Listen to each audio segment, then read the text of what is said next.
Wondery Plus subscribers can listen to Crime and Sports early and ad-free right now. Join Wondery Plus in the Wondery app or on Apple Podcasts. In the depths of an Atlanta forest, a clash between activists and authorities ends in tragedy. I'm Matthew Scher, and on my new podcast, We Came to the Forest, we expose the hidden truths behind a shootout that left one activist dead and countless lives forever changed. Binge all episodes of We Came to the Forest ad-free on Wondery Plus.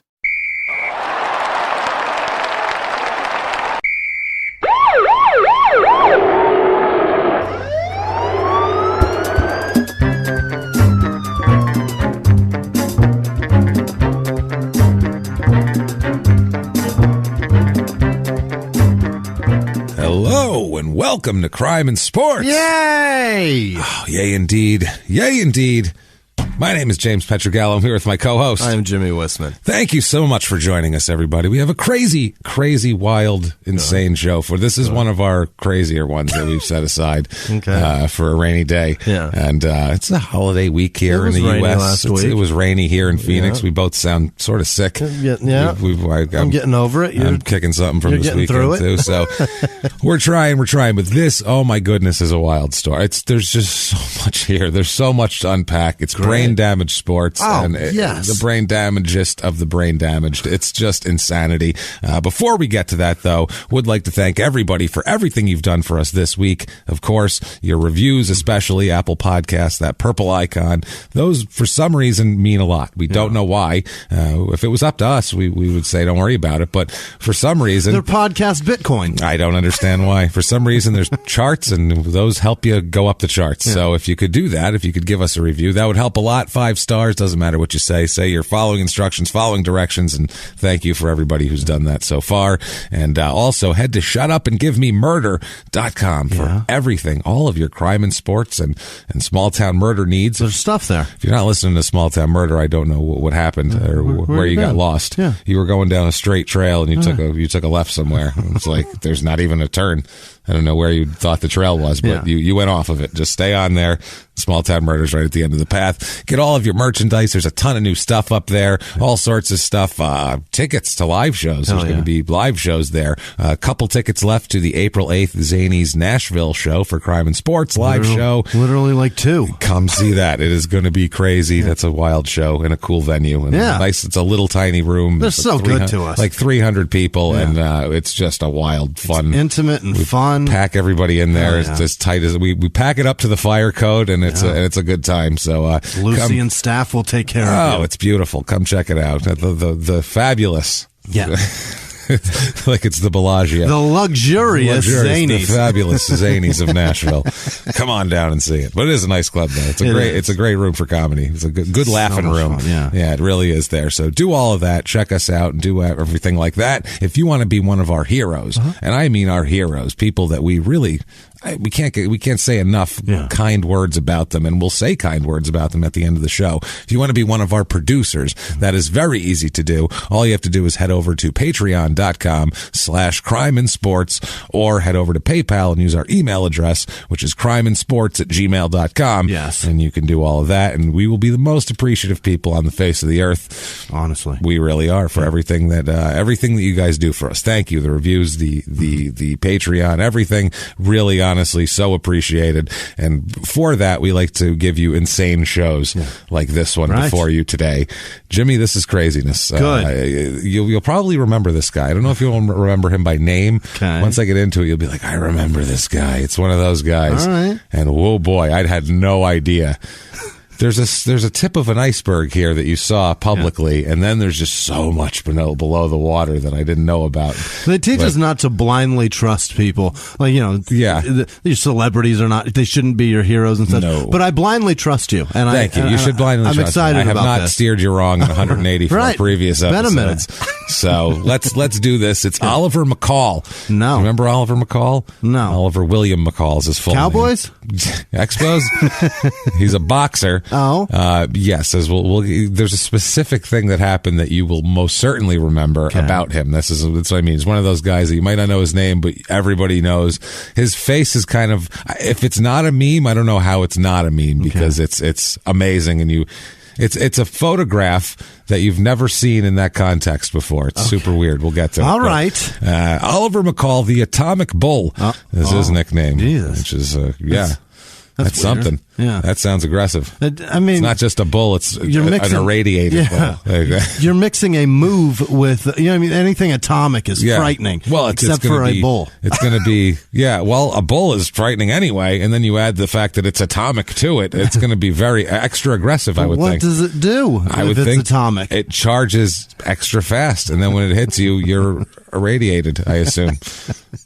That's all I can imagine. When he punches you, you glow. I guess. A green glow. That's how they tell if he scored well or not. Quickly, it was just the anniversary of the Berbick-Tyson fight. Yeah. And watching that fight on Twitter, because somebody tweeted it at us. Yeah. I was sad.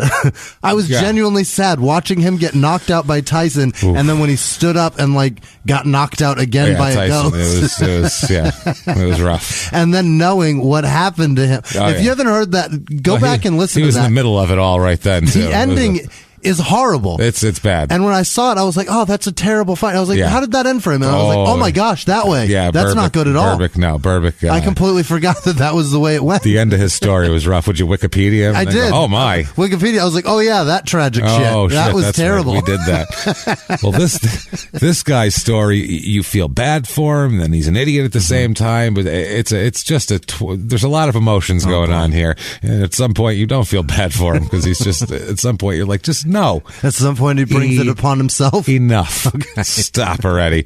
So he's born way back April 21st, 1965. Okay. He is born, which is hilarious when you find out what he's doing today. You will laugh. Remember that birth date throughout this 65. episode. 1965. Okay. He's born in Chicago. Yeah. Grows up on the south side of Chicago. Oh, no. He has a rough upbringing, as you might imagine. That is a tough neighborhood. It's tough times. Even here. today. Yeah, we're talking grows up 70s outside of Chicago. It's historically a shit place. Tough going back then. It somehow has not been gentrified. No. It might be the only neighborhood in America. Things don't necessarily, they don't need to be gentrified, but it hasn't been upgraded. There's been not much good to come out of. It's been tough. It's a tough place to live. Let's just put it that way. It's a tough place to grow up. He starts using drugs at about 13. Hell yeah. So that tells you where we're going here. That makes sense. In this episode. Right away, when a kid's using hard drugs at 13, there's a problem. Yeah, there's something going on in the family that's off. There.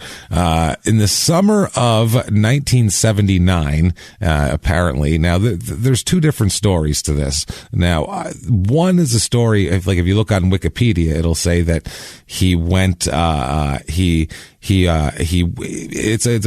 parents are confused, but here's the story anyway. He gets on a Greyhound bus. And he's living with his father at the time, has a falling out with his father, and gets on a Greyhound bus and goes to Racine to live with his mother. Wisconsin. Yeah. So he goes there to live with his mother, who was in Racine. Thank you, A League of Their Own. That's how I know that city. Exactly. Yeah. That's the only thing. Thank you, Lori Petty. Yes. Appreciate it. Yes. That's it right there. And Chubby Catcher. Thank you, Kit. Yeah. Thank you, Kit Kelly. That's it. It was Kelly, right? There. I think so. No? Is that a boxer? What am I doing? No, I don't know what you're doing. I'm trying to think of the other one. Kit Kelly. Why do I know that? And what's Gina Davis's character? Gina Davis. She should be Gina Davis in every movie. She should. Hi, Mom. This is I got married. This is my wife, Gina Davis. Hi, how you doing? Gina, 2 E's. Yeah. I'd like to apply for this job. Gina Davis. Just every scenario. Gina Davis, nice to meet you. Head of the PTA. The Maitlands, they're now the Davises. It works. It's just Gina Davis. One word, Gina Davis. Gina Davis, then her last name.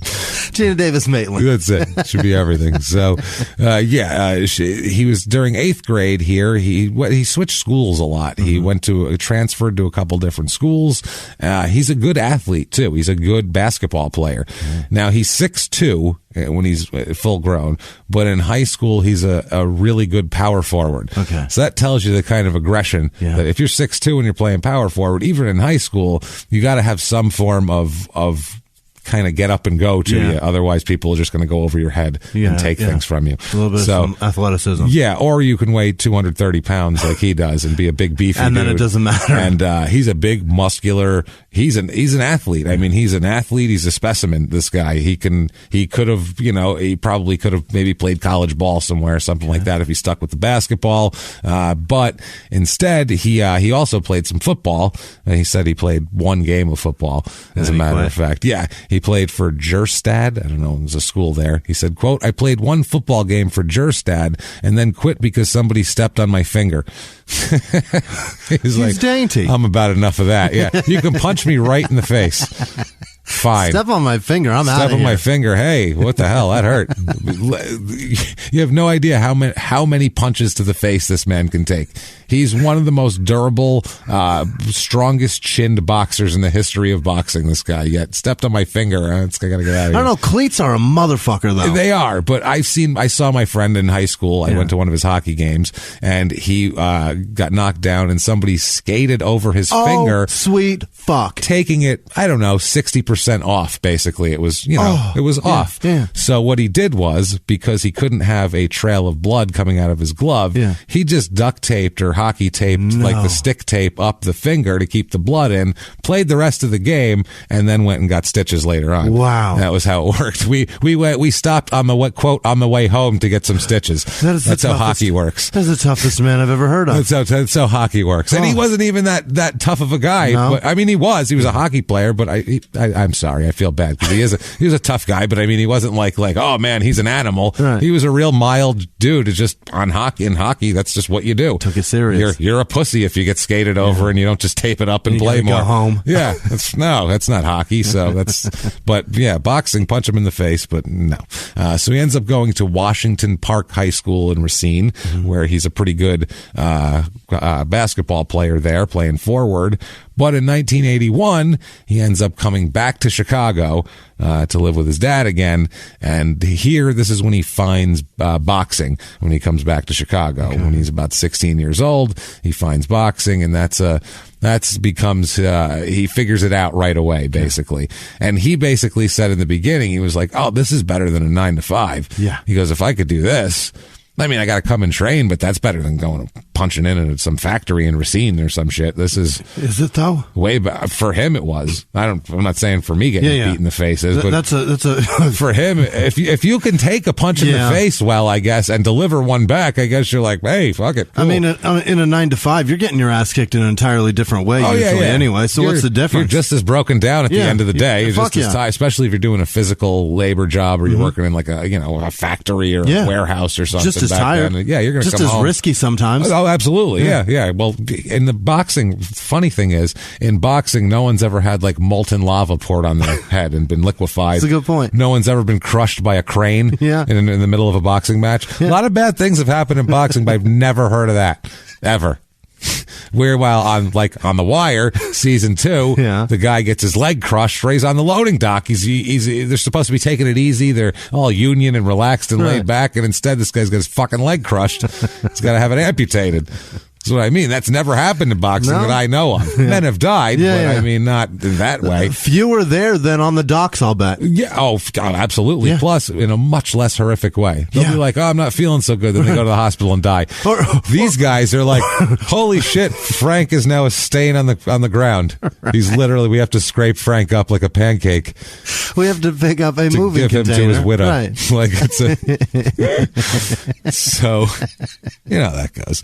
So, yeah. He'll end up winning 2 Chicago Golden Gloves titles and everything else. Problem is, he's also got a second career as a bit of a felon. He has already. As a teenager, he's does 3 months in jail for a felony theft as a teenager. Okay. Basically, by 83, he's got a nice record of 3-4 felonies. Wow. He's a lot of burglaries. 83, he's convicted of theft from person in a robbery. That's he's straight stepping it up. He straight robbed a motherfucker, which is a completely different kind of crime. Yeah, that's crazy. That's not I stole some shit out of a car. Right. That's I saw you and I took your shit. There's more money in his wallet than there is in his glove box. That's what I mean, which is that's another level of confronting people like that. That's violent. That's violent, exactly. He's given 2 years probation for that. Wow. So he gets off pretty lucky, and that's because he's young. I think he just turned 18, or he was 17 at the time. Yeah. And, he's got the boxing, so he's got his boxing coaches saying, we're going to keep him on the straight and narrow, and he's got hope, basically. He's one of the kids that can get out of here and all that kind of shit. He's already shown the desperation of the south side of Chicago, though, with the robbery and theft. Well, they're telling him, like, but he's doing great. He's one of the guys. This isn't going to be a thing for him because he's got a career. He'll turn it around. He'll turn it around, and we're going to help him and all that shit. So he gets 2 years probation, which, I mean, hey, kids need a chance sometimes. He has 3 convictions in his teens, though, before he hits 20, which is not wonderful, obviously. It's 14 to 15 minutes into the episode, and he's got 3 convictions already. You can tell the type of thing we're laid out for today. It's not a long story. And then he's going to go take blows to the head. Oh, lots of them. So many blows to the head. This guy's he's one of those guys that's just like, well, I could take more than you can. So you can beat on me and I can beat on you. But at the end of the day, I can beat on you more because my head's harder. Like, it's a crazy... I can't imagine that as my I'm going to win because I'll stick around longest. Yeah, you can't knock me out, but I'll knock you out eventually, or I'll just go the distance. But you can't knock me out because my head is a solid block. Is basically his strategy. Right. It's a weird thing. He's the Catholic Youth Organization champion as an amateur, Chicago Park District champion, and 2-time Golden Gloves, Chicago Golden Gloves champion. So bad motherfucker in the heavyweight division, or I believe it's super heavyweight and amateur if you're over 200 pounds.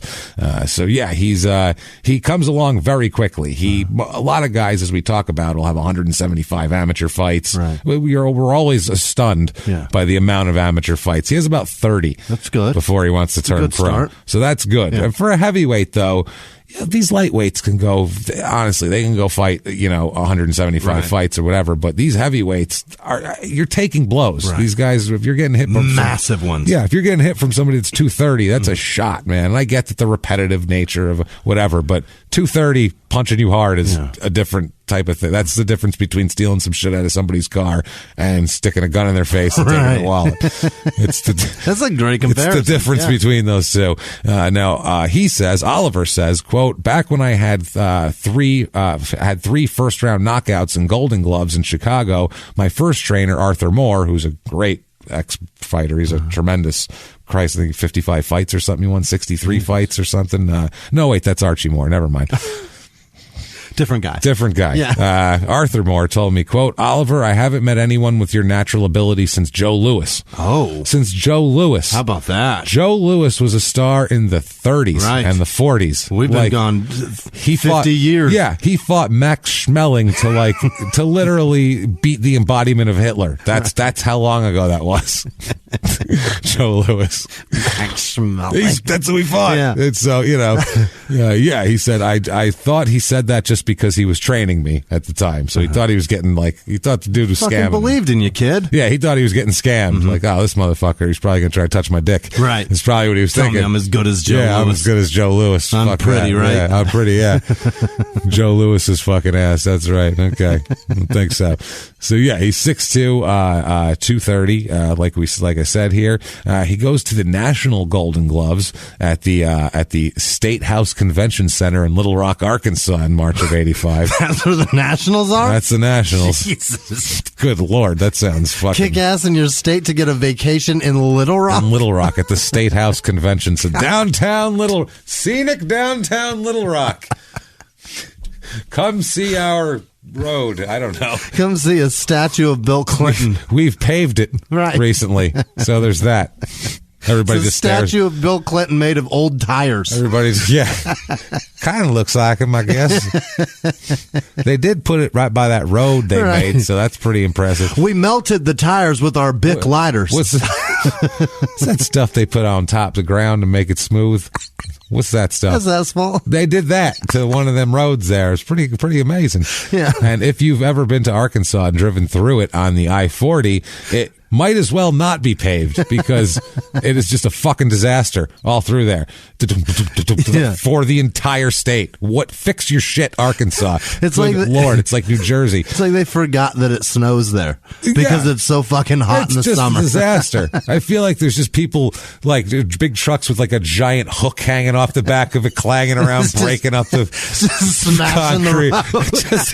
So I picture Arkansas with like a guy sitting on top. Hook that just bounces and makes potholes all day, and he drives back and forth across the state. With a guy hanging off the chain with a shotgun in one hand and a beer in the other, going woo and shooting into the ground, shooting in the air, on the highway, and that's just normal traffic. Yeah, no one looks twice at that. That's the grand marshal for traffic in the morning. No, that's a state trooper.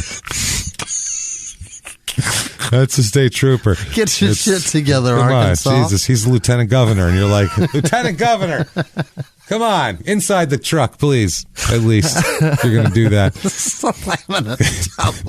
I don't know why. Just a giant one. Yeah, because it's got to be something. Got a big cartoon metal tow hooks breaking concrete, flying at cars behind it.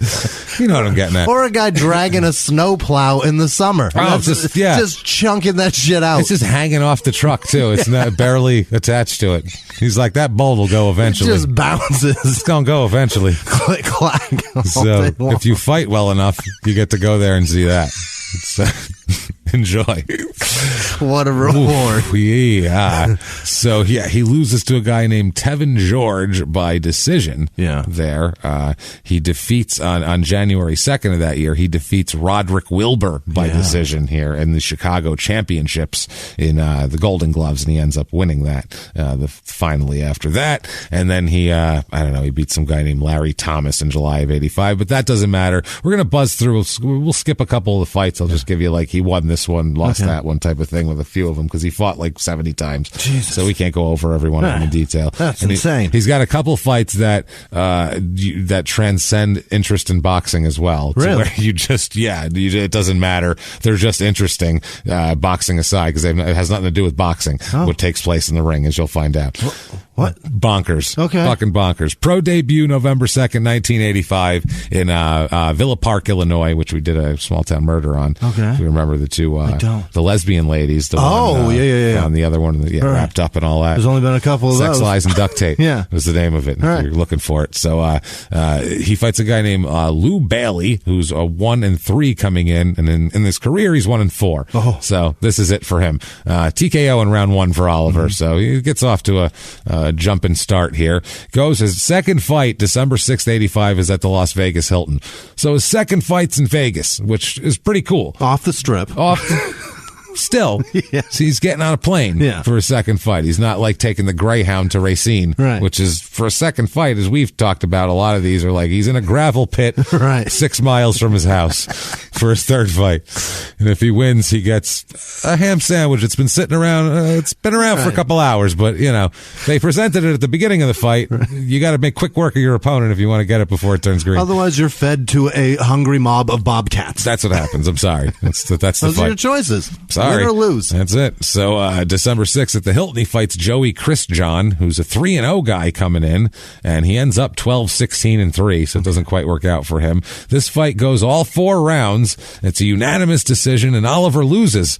Oh, no. So, he's 1-1. That wasn't expected. No. I don't think that's what they were looking for out of him. First outing in Vegas. Yeah. He's also, he's being trained by Joe Frazier, by the way, in the beginning of his career. Yeah. Smoking Joe Frazier. Smoking Joe's, he's a Chicago guy. So when he comes up in Chicago, one of his trainers is Smoking Joe Frazier. So if you're going to get trained by a heavyweight, that's a guy. That's your guy. Especially a guy who, a guy like Lennox Lewis, you can't teach a guy to be 6'5" and have reached across the ring and jab like that. You can't, just holy shit, that his natural proportions work well for it. Whereas a guy like Joe Frazier was a little guy that had to get in close to you and hit you with that tight hook. Has some strategy. It's a guy, it's a guy that if you're 6'2" and you can have a little bit of Joe Frazier and you could really be a bad motherfucker. Oh, boy, could you. And so, but Oliver ends up having what they call kind of sparring partner complex. He's a very good sparring partner. Yeah. And he's a sparring partner, as we'll talk about in a minute, for some very famous people.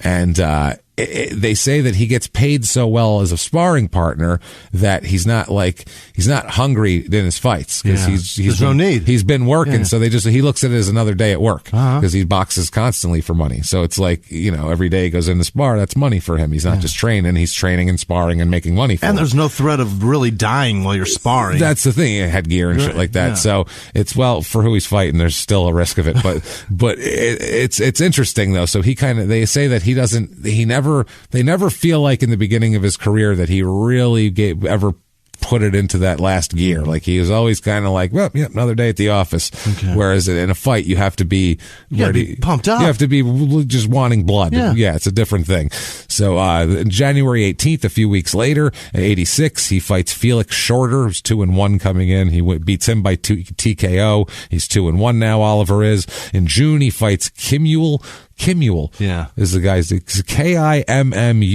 It's Manuel and Kim mixed together. Kimmule. Kimmule Odom. This is his first fight. He'll end up 17-30. I hate that name. Kimmule. It's the weirdest name I've ever heard.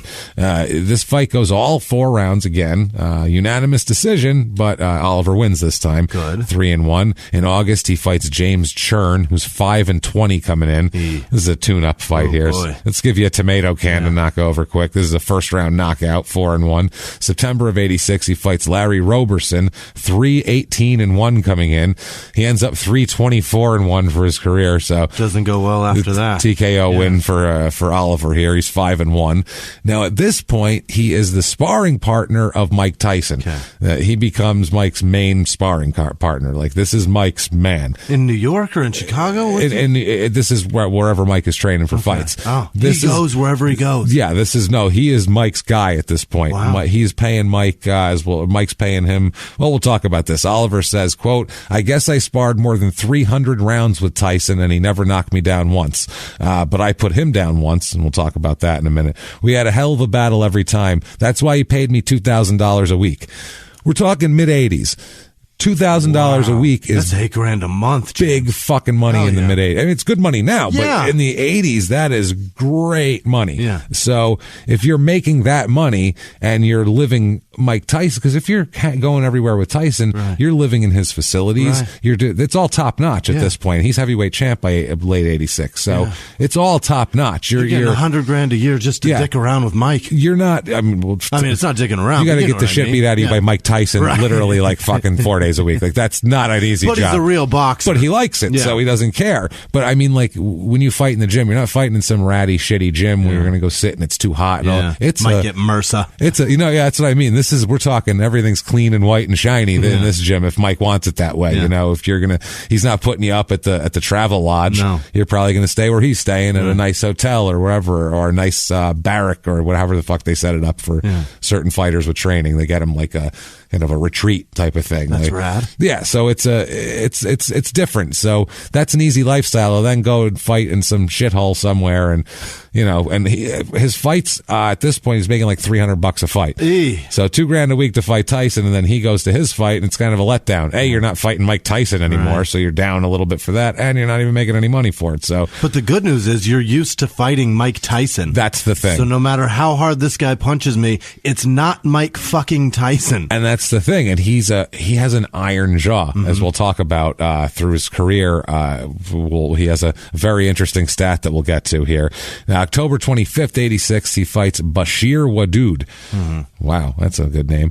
Bashir Wadood, 11-12-1 coming in. Middle Eastern guy? I don't know. Bashir. I mean, I assume he's not Dutch, but the Wadood part. Wadud. Yeah. Wadood. I don't know who that guy is. I don't know never who you are, him. Bashir. He's 11-16-1 for his career, so he never wins another fight. This goes all 4 rounds again. Okay. Unanimous decision. See, that's the thing they say with Oliver sometimes is he's lazy on offense. Okay. That's what you hear a lot about him. He's tough, but he's lazy on offense. They say he'll have openings and he doesn't take them, and he's just not. Just kind of laid back in the ring. It's like a sparring guy is, because wear down a bit. Well, a sparring partner doesn't go for the kill because you're trying to continue the fight. You're not pointing anything. You're volleying, right? So it's not. So when you get in the ring, it's a totally different mindset for a fight. Yeah. You know what I'm saying? A sparring partner has to be he's almost like an assist man. Right. He's not looking for the shot, whereas he's got to. It's like a guy jogging next to a guy that's jogging. Yeah, he's a Secret Service guy jogging next to the president. Right, you're keeping the stamina up. You're not fucking. You're not trying to beat him. You're jogging 6 feet behind him with the thing in your ear going, yeah, I see his ass, it's fine. No one's tried to kill him yet. All right, I'll check back in with you. Now, December of 86 in Alsip, Illinois, he fights Al Chico Evans. I don't know what's Chico about Al Evans, but now Al Evans actually got in an amateur tournament in 1981, got a TKO win on Mike Tyson. Really? Al Evans, yeah. So, in 81, Mike Tyson was like 14. So, oh yeah, that might be illegal, Al. Real fucking young. But I think Al Evans was like 15, okay. So it was an amateur tournament. But he got a TKO win on Tyson, so I don't give a shit what you do. Yeah. Rest of your life, you're like, I fucking beat Mike Tyson. I don't know what the hell you're talking about. Yeah. Now, Chico's 1-0 coming in. He ends up being 4-6 for his career. So, from 81 on, him and Tyson went in separate directions. Yeah. I don't know how many criminal charges he ever had, but I can look it up. This goes all 4 rounds again. So it just keeps going. Unanimous decision win again for Oliver, 7-1. March of 87, he fights Fred Whitaker, 1-0 coming in. This goes all 6 rounds. Unanimous decision, 8-1. So he keeps doing this. Fights a guy named Tim Morrison in May of 87 in his debut. And Oliver says, welcome to boxing, with a first-round knockout for him. 9-1. So now he's 9-1. It's 1987. Seems like things are going well for him. He's Mike Tyson's sparring partner. He's, his career isn't exactly where he wants it to be. No.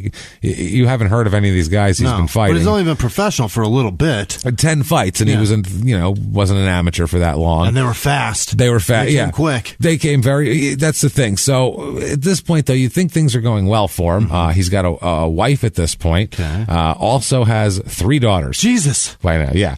3 daughters at 22. What? So that is he's doing some fucking. He's a prodigious inseminator. Yeah. We'll call him. That should be the name of this episode, the prodigious inseminator, because he doesn't stop. Quite the name. Well, he'll end up with, I don't know if I'm going to keep track of all of them. He'll end up with 7 kids in all. Oh my God. And that's only the ones that, we know about, because right. he gets around, as he'll say himself. He's philandering as much as humanly possible in his heyday. So it's who knows? That's too much. He's a 7 at home, with his family. And then under the same roof. Non-extracurricular children. He's probably sure he's got some extracurriculars hanging out around there. I don't think I've ever heard children described as extracurricular, but fuck it, it's better than bastard or illegitimate. Yeah, illegitimate that's a fucked that up makes word. It sound like you're not even a person. Right. No, you're not actually. It's like someone should tear your birth certificate up. Oh no, you're illegitimate. You don't have this. Like someone cutting your credit card up in front of you or something. Like what the illegitimate fuck? Means you're not even a child. Yeah, that's what I mean. Extracurricular. At least that just means that's descriptive. It was fun too. Extracurricular is always an exciting like one. Yeah. Sounds like a fun game of kickball, doesn't it? Sounds it was like elective. There's butterflies going around. I'm an elective child. Sounds elective, right? Yeah, extracurricular is an elective. Yeah. Rather than very good. Or an illegitimate's fucking illegitimate. That one has some stymie to it. That one hurts. Yeah. Yeah. It sounds like a judgment on your humanism. Or your mom or dad, depending on it's a judgment on everybody. It's everybody. It's aspersions all around. Everybody sucks in this situation, especially that child. Illegitimate. And all the shame's on the kid. Oh, it's on the kid. It's not even on the fucking assholes that did it. Oh, on the parents. I think it goes on the parent. It even goes on the parents' parents, the kids' grandparents, because they raised these people to have this illegitimate child. And they also usually have to raise the illegitimate child. Oh, little bastard. He's just a little bastard, I'll tell you. So, June 6th, 87. Now, he fights on May 30th, 87, knocking a guy out in the first round. Extracurricular kid. Extracurricular children. You know how that works. I could picture him juggling them. Poor elective fuck. Poor little elective bastards. That's what you say. Oh, you're an elective. Okay, I get it. It sounds so much better. Sounds voluntary. Those kids should be high-fived, though, because they were at least the product of super fun sex. That's what extracurricular sounds great. At least there was stayed after lots school. of smiles. Yeah, you stayed after school and you didn't even have to, because that's how much fun it was. The planned kids should be the illegitimate ones. Yeah. That was grudge fucked and created under necessity. We've always wanted this, I suppose. Here it is. Is it as good as you'd hoped? Ugh, I'm done. I'm going to sleep. No, I meant the kid, not the sex. Is this what you wanted? Or both. Does it satisfy you now? No? All right. It's crying again. Perfect. No, we still don't like each other? Great. Fucking perfect. I think that goes on in households all over. That should be the illegitimate kid. Yeah, that's not extracurricular. No. Extracurricular is great. So, June 6th of 1987 is he runs into some problems here. To put it mildly, this is fucking ridiculous what he does here. Okay, it's a Sunday. Yeah. He starts off the Sunday by dropping his wife off at church. Okay. What sounds completely legit at this point, innocent, right? Yeah. You can't get any more innocent than that. Yeah. He's literally dropping his wife, not going to church. Why isn't with he his going wife. with her? Right. That's a question. That's the thing. But she wants to go to church. He doesn't. That's fine. Yeah. He might have things to do. That's a thing. He's got errands to run. Listen, he may be an atheist. We don't know that. There's a baseball game on. Okay. Who knows? Yeah. You know. Well, no, he's got shit to do. He likes him some Jesus, as we'll talk about later on. But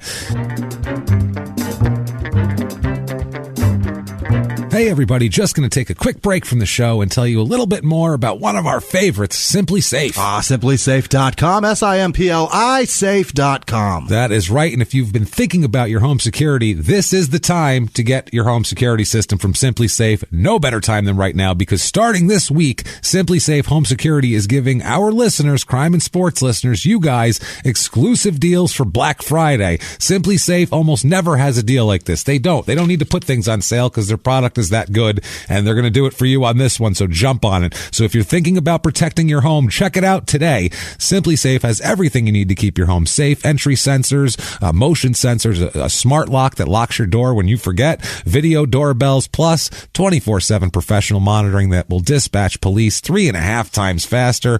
We are protected by Simply Safe as we speak. We're sitting here. Yeah. We don't use anything else because we looked into home security, at least I did, and literally a man came to my house and told me that I would be killed in my bed unless I spent an ungodly amount of money that I didn't have, and basically tore apart my rented house that I'm not allowed to tear apart. So I'm like, if that's not going to work. Yeah. And then Simply Safe, they do work. Simply Safe is perfect, easy to install. You can do it yourself. Video verification technology. It's so good. I'm telling you guys, you got to get Simply Safe. Protect your home from marauding lunatics like on our show. They could be coming to your door. You don't know.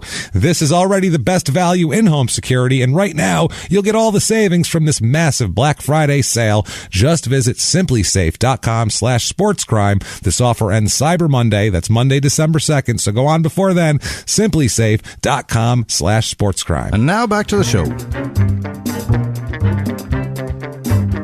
So he drops his wife off at church. Oh my God.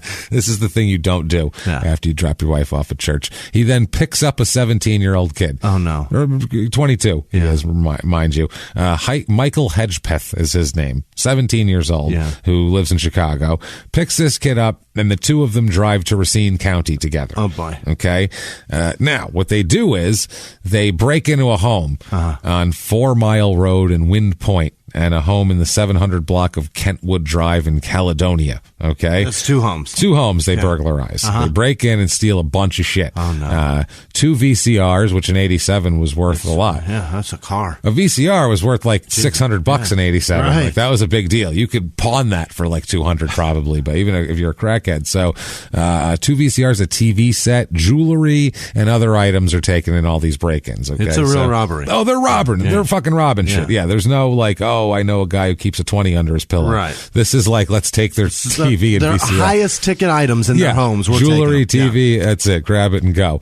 So what ends up happening is someone sees this, and they are they call the cops on them basically, and they are pulled over. Well, they try to pull them over, and Oliver ain't pulling over. Okay. He decides instead to take police on a 100-mile-an-hour car chase. Evading now. Evading, oh yeah. Boy. With a literally, like, and I mean literally because it's stuffed into the car. There's like a VCR, like a gold necklace, like hanging out the window as he's fucking going 100 miles an hour down the street.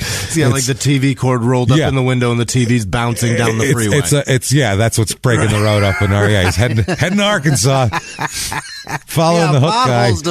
Potholes to make. So literally, like, this is the most obvious way you could be caught doing anything, like red-handed.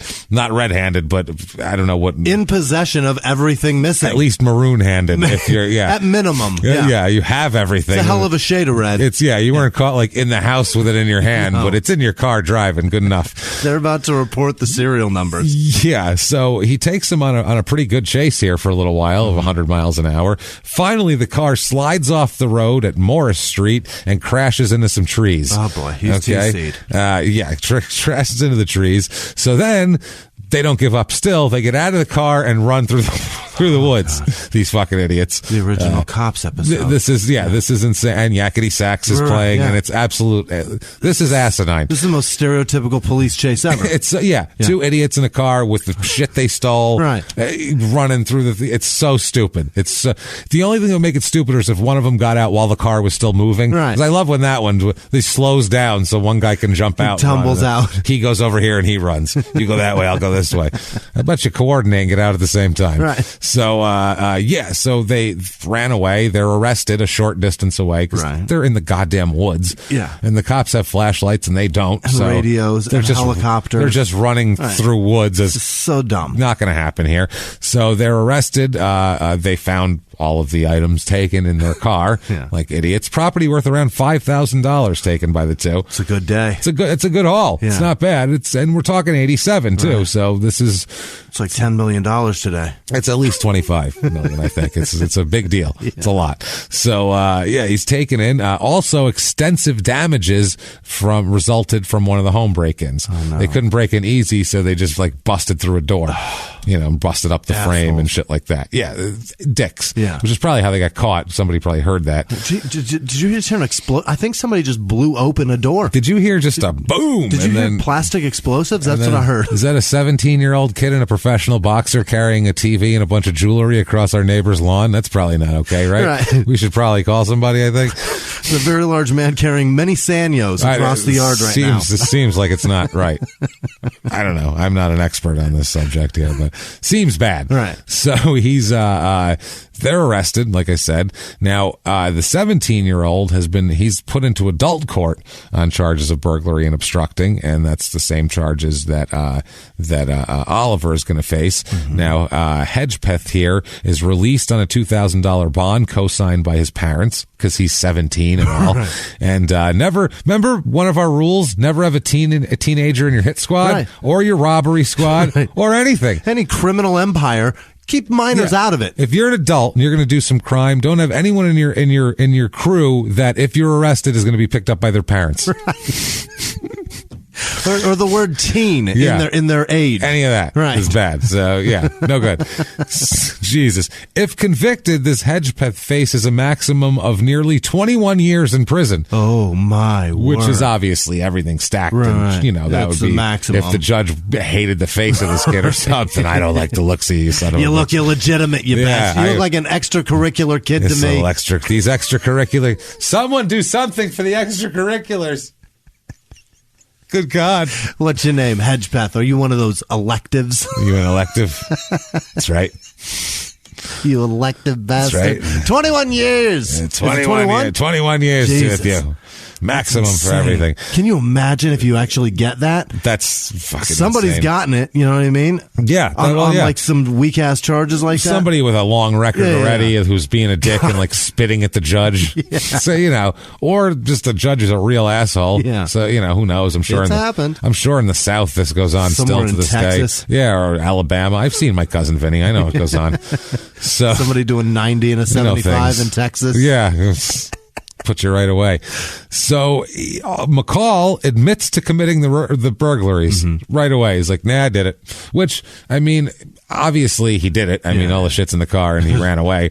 Clearly. But I mean, it's not the best legal strategy to just right away admit you did it and, giving any kind of leverage you have away at that point. So just conceding. Yeah, he said that he needed to get money for rent and bills. He said he was broke and he was out of money and three kids and a wife and the rent's due and bills are due and it's get robbing, motherfuckers. From the south side of Chicago. What do you want from me? It is what it is. Yeah, he got a fight a week ago. Not enough to pay the bills. I mean, shit. He's got to do it. That's what he does. So he robs him. Now he ends up being released on a $22,000 bond signed by his mother. Yeah. So his mother ends up getting him out. His mom and his stepdad. They put up their house to do it to get him out because they didn't have the cash. They're not wealthy people here. Yeah. So he's charged with burglary and obstructing police, attempting to elude police, and 2 counts of burglary. He's pretty fucked. So that's super understanding parents. Yeah. I'm not doing that shit. No, well, his mom got him out. I don't know what. I mean, this is probably the 4th time she's done it, at least, that we know of so far.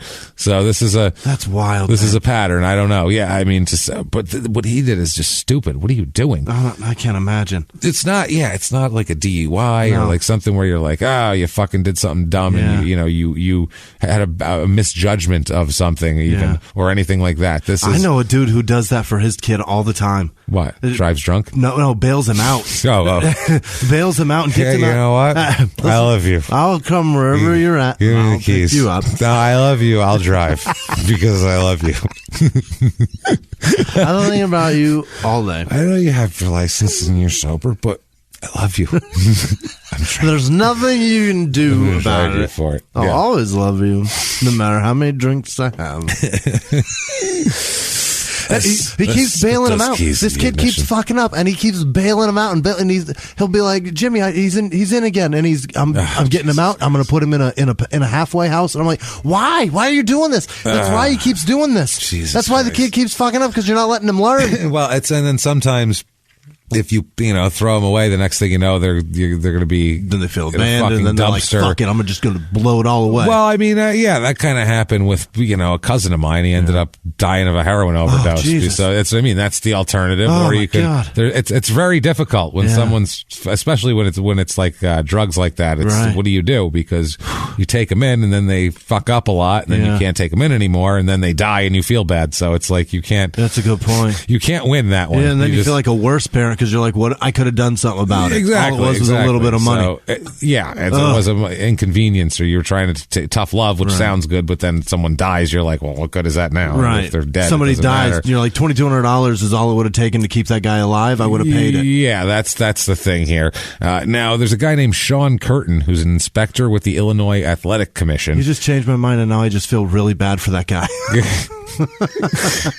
He's living a tough life, man. He really doesn't know what to do. God damn it. It's his kid. I mean, he doesn't know what to do. At Fuck up point, or not. I'm looking at my 11-year-old who's never committed his biggest offense is lying to me. And I'm like, you fuck up and I'll let you stay in jail, you little bastard. He hasn't even done anything. And then I'm looking at this guy and I'm like, I'm going to bail him out. It's like, Jesus, Dad. I'm going to get him out. I left goldfish crumbs. Sorry. Good Lord. Lighten up. I took a hard line, and now, you really now did. I'm a soft fuck again. You really went. Made a U-turn on that. You really went hard on it, though, Jimmie. You were like, "Fuck that kid, let him rot." Wow. Okay. Jesus, Archie Bunker, calm down. Now I've got a heart again. Yeah. Jesus Christ. So now Sean Curtin here, who, like I said, he's an inspector with the Illinois Athletic Commission. He told the newspaper here that he's on the verge of bigger paydays, McCall. And so right now he said he's on the verge of making at least $1,000 a fight. Yeah. And compared to about $300 he's making now. And he also said that it's a complete surprise, this arrest. He said, quote, "He's a nice fella. I was surprised he got in trouble." Were you? He's a nice fella, that guy. Tell you what. He was arrested 4 times by the time he was 19. 18, man. But still, he's a nice fella, Jimmie. When you're a nice fella, it's very weird. He's also desperate and been taught how to survive. He's a survivor is what he is. He's a survivor, yeah. We'll talk about that. So his attorney says that McCall's trying to resolve the criminal charges so his boxing career isn't ruined. The excuse is, this is amazing. His lawyer says, listen, Oliver's not a drinker. Okay. He does smoke a lot of crack, but that's beside the point. Drinking, he's no tolerance for it. So he said he does smoke some crack, as we'll get into. He says that he's a non-drinker, but he was drunk. He had a few drinks and was drunk. And since he's not a drinker, he didn't recognize the effects of the alcohol to know how intoxicated. This is his real legal excuse. This is a lawyer that went to law school, is going to pass a test and everything. He doesn't drink, so you know. So his first beer. You remember that? You know what happens when a non-drinker. So he says he picked up his friend here, and he said, this is his lawyer's quote, he decided he'd nip a little, and that was it. Nip a little, drink. And he said, decided he'd nip a little, but he wasn't used to the effects of alcohol. So the lawyer said, quote, he shouldn't even have been driving. I mean, clearly, that's not the best defense.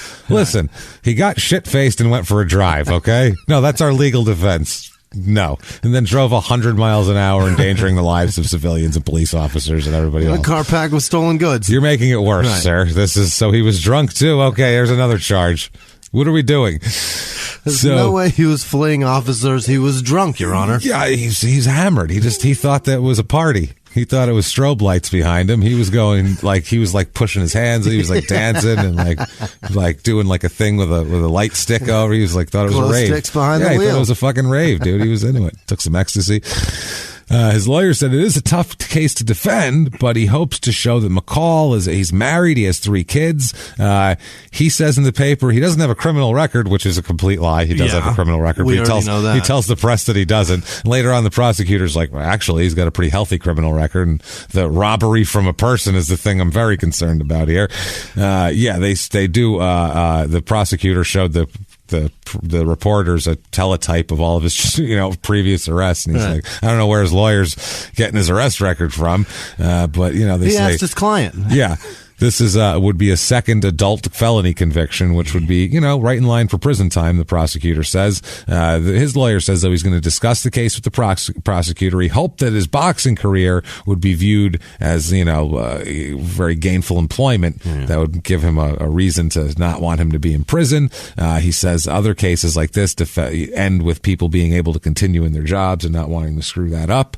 So his lawyer just says, he should be able to continue in his job. He said, quote, I would hate to see this destroy his career. It's a tragic mistake. It's not a tragic mistake. You purposely you dropped your wife off at church, then drove to another county with plenty of time to think about it to rob houses. The tragic mistake is missing a stop sign and injuring somebody. Yeah, well, exactly. That's a tragic mistake. Right. We all feel bad about it. This is an idiot. The sun was in his eyes. Yeah, didn't see the stop sign. Sun was in his eyes. It was it was late in the day. He had a few last night. Broken old lady's hip. You know how it is. The lights. People were yelling. That's a tragic mistake. Flashes were going off. Yeah. So a boxing and this is fun. Frank Gliena, who's a boxing and wrestling supervisor with the Illinois Athletic Commission. So he's full of shit. He says, quote, you could knock me over with a feather. He's perhaps the best heavyweight prospect in Illinois. This guy's got the potential to make an awful lot of money. He has the credentials to be a world-class fighter. Mm-hmm. So he's saying, what the fuck is he doing, basically? What the fuck is wrong with this guy? So August 11th, 1987, he's back fighting again at the UIC Pavilion in Chicago. He fights Richard Scott, who's a 6'7" fighter, and this will be his last fight. Really? As Oliver knocks the shit out of him, knocks him out, goes to 10-1. August 30th, 87, he fights Kim Adams, who's an 0-3 fighter, so you know how that goes. 11-1 now. It's a knockout. He's also sparring with Ray Mercer at this point, who's another pretty good heavyweight. Yeah, and a guy named Jesus Christ, a guy named Bruce Blair, who works for kind of the Don King kind of umbrella, or did for a few years here. He said that McCall at one point was a sparring partner for Mercer, and he said that McCall would, quote, toss down shots and beers for 3 or 4 hours, leave at midnight with a couple of babes in tow, roll in at 4 a.m. and give Mercer hell in sparring at noon. Holy shit. So that's he's just naturally... He's an animal. Yeah, he said, quote, I always said that if that guy ever harnessed all that physical ability, he could be something special. Yeah. So we're sensing a pattern here of just not... If he's making enough money to survive and live his lifestyle and shit like that, he doesn't really have a real push to be great. That hunger to the next level, which a lot of people don't in life in general and in entertainment and sports and everything. They're just happy with being mediocre. Well, there's talent and then there's desire. Those are very separate things. You got to match them together, and that's when you get a superstar. Yeah, talent, ability, and desire are three they're all in separate places. That's a great point. It's true. You have to have all of those things, or else it's not going to work. There's tons of people have the desire. A ton of people have the desire, and then so many people have crazy gifts that that's not what they're into. Right. They don't have the desire. We talked about in the Lenny Dykstra episode, Billy Bean, the GM of the Moneyball guy. of the A's. He just didn't have that desire. Yeah. He looked at Lenny Dykstra and said, I could never do that. I don't have that. I don't have whatever he has. That swagger and that, I don't give a fuck. I'm going to go out there and just do it. I don't have that, and I can't get it. So it's something to recognize in yourself. Most people don't recognize shit like that. So I give that guy credit. So January 22nd, 88, he's fighting in Atlantic City now. All right. Oh boy, you can smell the dead fish from here. He fights Mike the Bounty Hunter. Oh, fuck you, Mike. Yeah, we're going to get into some nicknames now. I hate you so much. Well, this goes all 6 rounds. It's a unanimous decision loss for Oliver. Oh. I don't know, maybe it's charges hanging over his head and all that kind of shit. Got a lot on his mind. Also, his wife's about 6 months pregnant at this point with his 4th child. Oh, my God. So he's 11-2 now. So the beginning of this career has not been going great. No. You don't expect that this guy's going to be heavyweight champ anytime soon. And he does end up heavyweight champ, which is crazy. So, really? We'll follow. That guy was how do I not know that? Oh, you will. I loved boxing. You will know it when I tell you one thing. You're going to go, "Oh my God, it's that guy!" All right. So March 3rd, 88, his son is born. Elijah dodged that bullet. Yeah, there you go. But who knows what but he's it's got? Still biblical. Yeah, it's biblical. All right. Well, it's also his manager's name.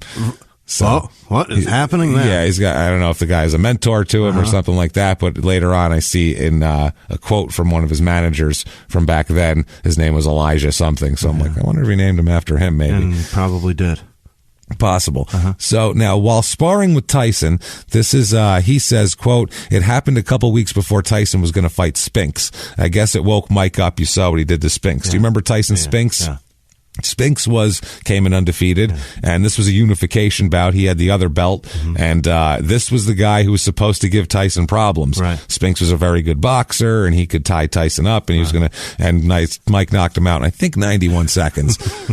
three knocked out. Every time the guy got up, Tyson would just pummel him and send him to the canvas. So I mean, this was Mike's holy shit coming out party. Whoa, he's not only the best, he's the best by a lot. It's not even close. It ain't even close because that was number 2. Right. Holy shit. He said, quote, a lot of guys were intimidated by Tyson. You could see fear in their eyes like a deer caught in the headlights. But I respected Mike. I never feared him. We must have sparred close to 300 rounds over a 3-year span, and I learned a lot from the experience. The best way to fight him is that when he attacks you, you attack right back and don't let him get focused. That's how Douglas beat him, keeping him off balance.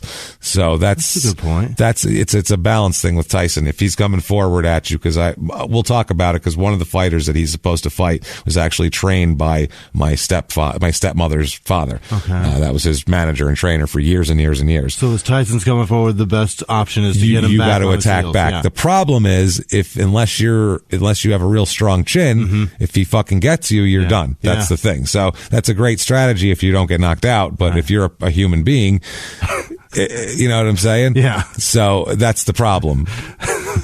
Yeah. If you're susceptible to, fucking punches in the face, if those kind of things make your brain hit your skull and make you unconscious. There's a knockout of Tyson's in the fucking gut. Oh, yeah. That watching the man get hit, it made my stomach hurt. Which the guy just melts into the ground. Yeah. That's what I mean. And so Tyson doesn't even have to hit you in the. He could hit me give me a Charlie horse in the shoulder. I'm sure I'd go down. That's what you absolutely. That's what I mean. When you see Tyson too, when guys will cover up, he'll go ahead and wail as hard as he can on your arm then if you cover up. Because you know what? That ripple in your arm is how many crazy. times? Well, he doesn't care, because if he hits you 30 times in each arm, your arms aren't going to hold up very well anymore. They're going to be sore as fuck. Everywhere he punches you hurts. And that's the point. That's what he's doing. He's like, I'll just keep hitting you till you can't defend yourself anymore. And he's wearing pillows. Yeah. And he's still fucking ruining dangerous people. What a fucking amazing sport. But that's how it is, though. He would come in and he'd give his little combo, and Douglas, rather than give that, there's a certain rhythm in boxing, and rather than give Mike that rhythm, which is what he depends on, getting a second ahead of the rhythm, Douglas would jump his rhythm, and it was a weird thing. You could see it, like he never quite could get his thing going. He'd go like 1-2 and come in for a 3-4, and Douglas would fucking thwart the thing, and Tyson couldn't get his shit going. You could see it kind of scramble the circuits. Frustrating as shit. It frustrated him. You could see it was scrambling his shit. But McCall knocks him down during this, so he knocked Tyson down, and it was kind of a big deal. It was like a huge thing in boxing that his sparring partner knocked him down. And McCall must be a bad son of a bitch if he knocked Mike Tyson down, and Tyson doesn't knock him down, basically. So March of '88, he's awaiting his sentencing. His attorney, this guy is just, he is silver as they come, boy. William Whitaker, or William Whitnall, is trying his best. Oh boy. He said his honesty should count for something here. He admitted to the robbery. He's an idiot and didn't fucking heed his Miranda warning, so that should count in his favor, right? He said, quote, Mr. McCall has steadfastly owned up to what he has done. By no means are we accepting the conclusion that prison is the only appropriate sentence here. So, that's what they're saying. He's going to get sentenced here pretty soon. He pleaded no contest to 2 burglary charges here, and he said he's not going to sit around worrying about it. He said, quote, I'm Tyson's #1 sparring partner now. They want me to go to Japan with him and fight with him in Japan. This is, he was fighting against Tony Tubbs coming up, Mike Tyson. He says, quote, McCall, he says, I'm just hoping. I'll have to wait and see. He seems like a fair and honest judge. I could see that by the way he handled the case before mine. So he's trying to cozy up. Yeah. He says he does have plans to eventually beat Mike Tyson and take his heavyweight championship. And he says a prison term is going to fuck that whole thing up. He said, quote, I think it would just ruin my career to some degree. It'd be a matter of me being mentally inclined to keep it up. It's training and boxing, what I know best, so I've just got to stick with it. So he keeps going while he's waiting for sentencing. Fights on June 30th, 88. David Jacko, 20-13 fighter. Unanimous decision win, 12-2 for Oliver. July 88 is sentencing. He tells the judge in a plea for mercy. You're you're very kind, understanding judge. Judge, your balls not shiny enough. You're a handsome man, is what I'm getting at. You're stately. I'll give it a shot. I mean, for an older guy, I would say, you're handsome, is what I'm getting at. And like anything I can do for you, wink, wink. You know what I'm saying? You know what I mean? Like a '90s Sean Connery, like an older, sexy man, You silver fox motherfucker. So he says, quote, with another chance, I know I can be a success as a fighter and a human being. And the judge says, you, sir, may fuck off. 60 days in jail, he gives him. Okay. And 5 years probation, which for Oliver that's a stumbler. Yeah, it's a stumbling block. Yeah. He says afterwards, he's happy about it, Oliver. He says, quote, I was expecting a long sentence, but the judge was good to me. I think about it a lot. I'm always thinking about my past, but I don't let it bother me. So he should. 5 years probation, though. Can you get, we'll find out, but can you get out of the country with that? There's special things you can ask for if it's a work-related thing. You can get waivers because he ends up doing it all the time. Deal with that all for 5 fucking years? Leaving the state is an issue, too. So they have to let him leave the state for his job and all that type of shit. It's a pain in the ass. September 16th, 88, he fights a guy who's 4-22. Wesley Smith is his name. Does it matter? TKO in round 2. Some ginger kid. Who cares? 13-2. He fights Bruce Johnson, a 5-8 fighter who ends up being 9-33 for his career, punching bag. And first round knockout win goes to 14-2. July 21st, 89.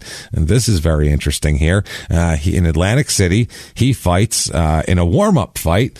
For his Mike Tyson fight, he fights James Buster Douglas. No kidding. This is the fight before Buster Douglas fights Mike Tyson in Japan and shocks the fucking world by beating him, being the largest underdog ever to beat a that was the craziest thing in the history of boxing. It still doesn't ring as fucking legitimate.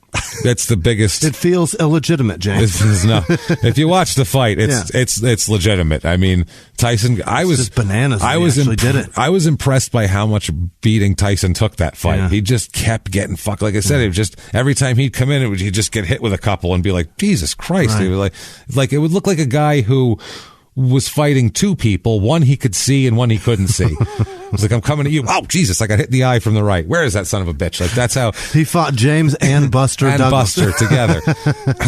Buster's 27-4-1 coming in. So, I mean, he wasn't He's a great fighter. Yeah, but he wasn't setting the world on fire. That's a great record. Top tier guy, but not a top tier guy. Right. Not a contender. Yeah. Like this was not a big fight for Tyson. It was a warm up fight for a bigger fight for Tyson. He didn't give a shit about this. So this fight goes all 10 rounds though. Okay. So Tyson didn't go all 10 rounds with Douglas, or it would have been 12 in that fight. Right. But Tyson, I think it was the 8th he got knocked out. This goes all 10, unanimous decision for Buster though. Mm-hmm. It's a loss for Oliver, but nothing to be ashamed of. The guy went on and beat Tyson in his next fight. He's about to be heavyweight champ. He was at the top of his game. Yeah. You know what I mean? What are you going to do here?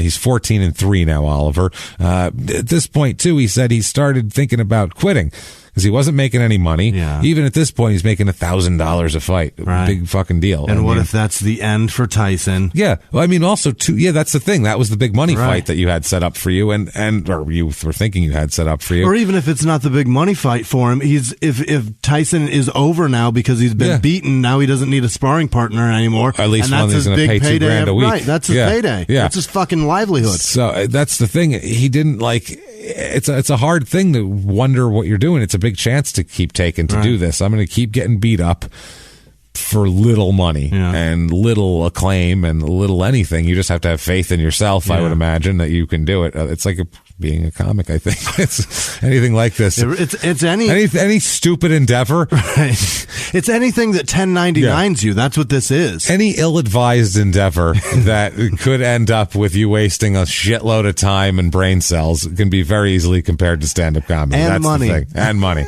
Anything like that. Just a dumb kind of feels almost old. It feels like you left the farm to join the circus. Right. It's like when work outweighs the reward. That's anything. It feels like what is Hunter Thompson always says, calls it an atavistic endeavor. It feels like just an old school and just kind of doomed by the language type of thing. It feels doomed just by the language of it. So anyway, he says he was pondering quitting at this point. He said, quote, "There was a time that I thought about becoming a rhythm and blues singer.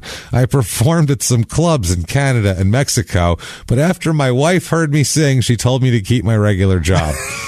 Keep getting punched in the face. Listen, Oliver, you're terrible at this. I'd love you to get brain damage for a while because you're better at that. I'm going to help you get around when you're older because this is bad. I can't listen to you.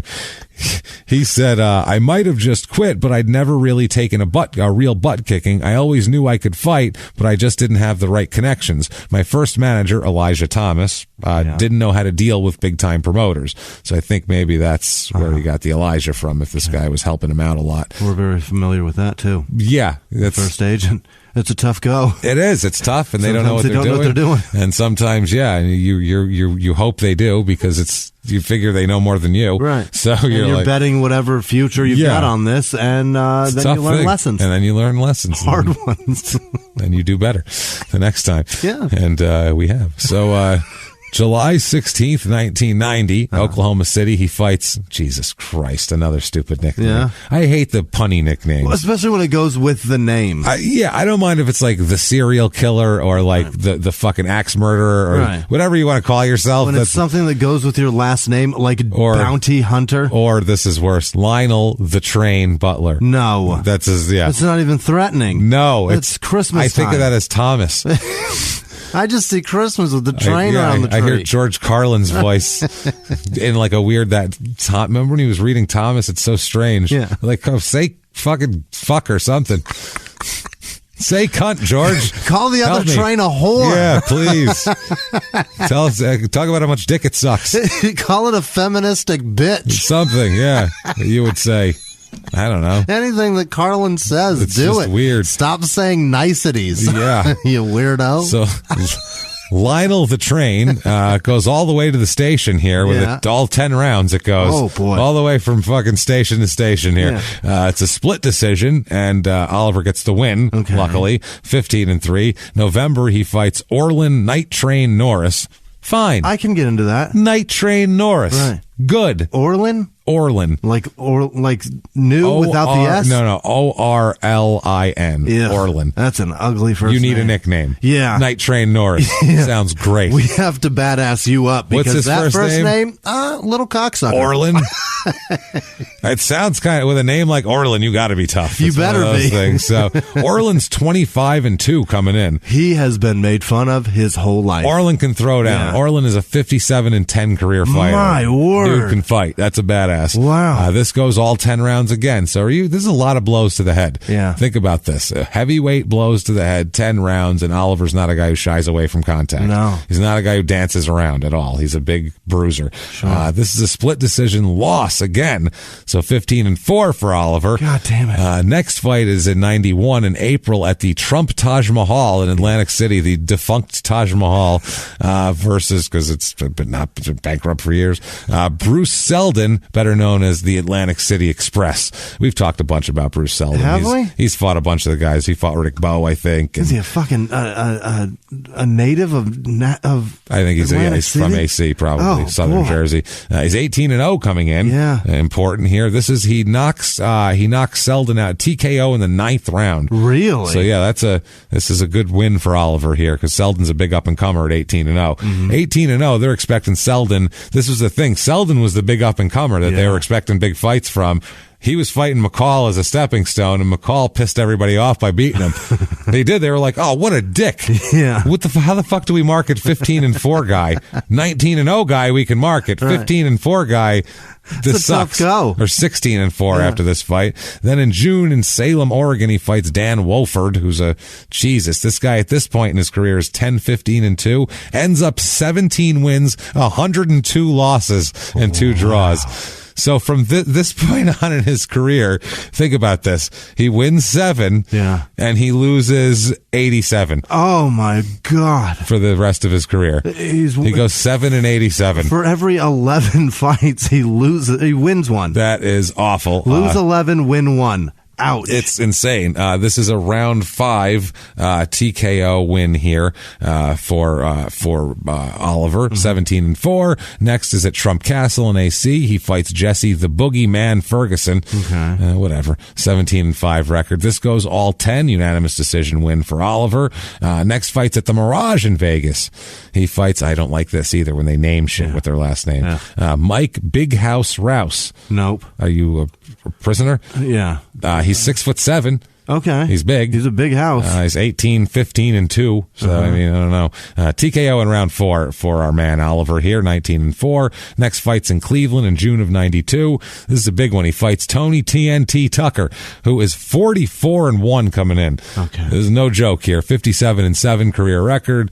Tony's a bad motherfucker. This goes the distance and a split decision loss for Oliver. So now he's 19-5. This record's not going well. No. You don't expect great things from him. In December, he fights Lawrence Poncho Carter and gets a round 3 knockout there. Brings him up to 20-5. You need to get that 20th win. Next thing you know, he's at the Pyramid in where is that? Memphis here. And the next month he fights Mike the Duke Dixon and gets a 2nd round knockout. Then he's at the Pyramid in April and he fights a guy who's 30-1 actually, Francisco Damiani. He's from Italy. He's 30-1 and he turns out 30-2 for his career because this is his last fight. How about that? Yeah, so 30-1 and very promising. And Oliver halts the whole thing. How about that? He says, I think I'll change careers. That's very interesting. He knocked the pasta out of his pockets. That's what he did. Knocked some marinara out of his ass. Ravioli, cavatelli, all over the ring. It was a shame. So TKO winning round. That's how you get a knockout win against an Italian guy. All the pasta comes out of his pockets, and then the ref calls it. It's like when the Rock'em Sock'em's head goes off. That's how it works.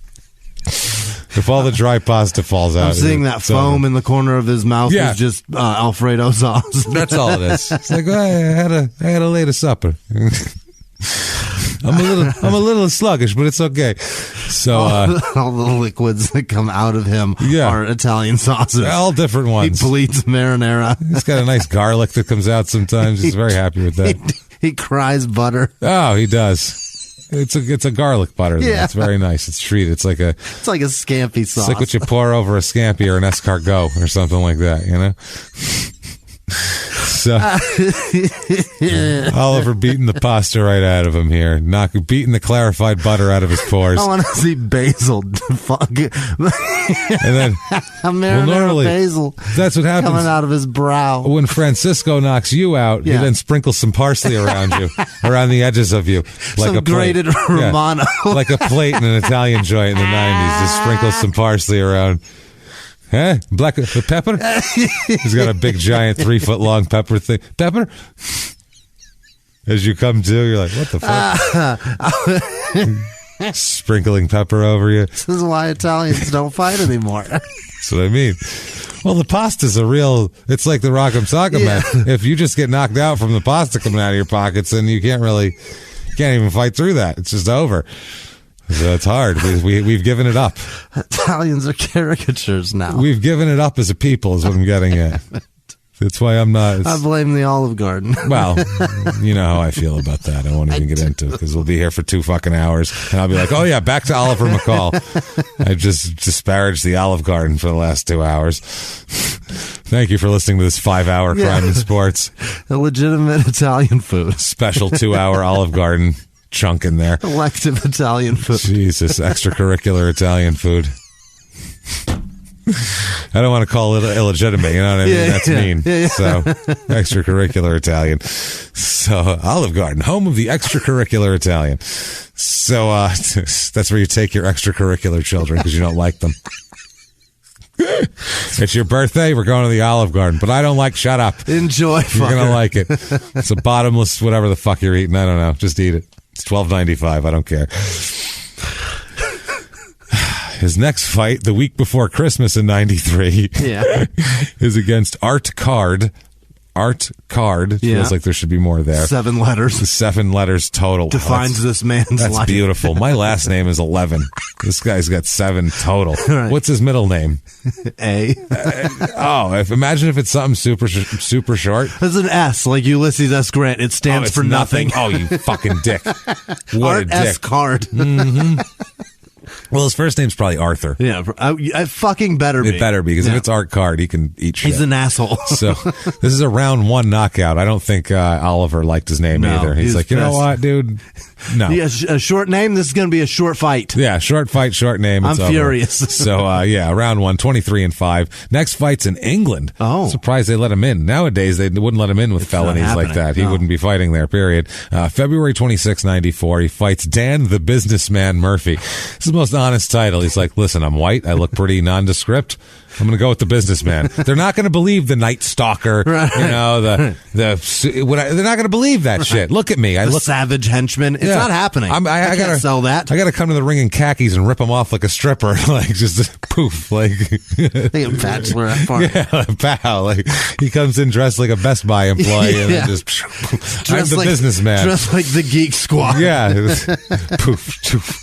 It's got a briefcase in it, takes some oils out of it. He's 41-12-2, the businessman, so he's been taking care of business. But here he gets done the business as round 1 TKO here for Oliver. So Oliver gets the win, 24-5. At this point, he's got a fight coming up with Lennox Lewis after this in England. Uh-huh. Lennox Lewis at this point is the champion of the world, and they're talking about unifying the belts, and they want to fight between him and Riddick Bowe. Oh. So that's the fight everyone wants to see at this point. Is Lennox Lewis and Riddick Bowe. Did that happen? Well, we'll talk about it. Two big giant guys. Because I mean, those are two. That's a great fight. Big old heavyweights, man, going at it. I'm taking Bowe in that. If they're both in their peak, I'm taking Bowe, just because Bowe is a good skilled boxer too. But I think Bowe just had a little more. That's an elephant fight. He had a little more fucking heart, I think. Not that Lewis didn't have heart, but I just feel like Lewis. Obviously, anybody that steps in the ring's got a lot of heart, as Dennis Wise would say on The Wire. But. But he's a different kind of fighter, I think, than Bo. Bo had a certain... Lewis had like it's almost Olympic. He's a businessman. Yeah. He should be Lennox the businessman Lewis. He's very strategic. With his proper accent, I'm going to jab you very well for about 12 rounds until those three gentlemen over there tell me that I've won the fight. Enjoy. And then I will go home and have tea. Good luck, sir. Be careful. I hope no injuries befall you or your family. And then he goes back to his corner and then punches you in the face. Sporting match. Yeah. So while he's in fight training to fight, probably one of the top 3 fighters in the world at the time, Lennox Lewis, he spends a month in drug rehab. What? Yeah, he's got some drug problems that we'll find out a lot about here coming up. How long's he been doing this? Since he was about 13. He started and hasn't stopped. No, he goes out, parties, and likes his coke, likes his crack, likes his booze, likes his shit like that, as we'll talk about. So he spends a month in drug rehab, which is not the normal place to go while you're in training for a fight. So the fight's supposed to happen here on September 24th, 94. He's supposed to show up, McCall, in England for a he's supposed to do like the publicity rounds that weekend. He's supposed to do all the interviews and all that type of shit, and he doesn't show up for any of that shit. No, because he's off talking about his feelings and atoning for past mistakes. Well, at this point, he's about 125 miles away, and they said, quote, Don King says he can't control McCall. The guy's an atomic bomb about ready to explode, which he's just, basically McCall's not showing up for what he's supposed to do. So rather than King going, he's being a dick, Don's like, hey, he's ready to murder him. That's why. You can't get near him. He'll kill everybody. We need to keep him secluded. He's chained up in a room. He's an atomic bull.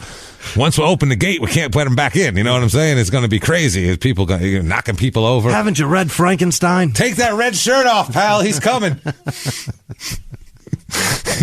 Have your red Frankenstein.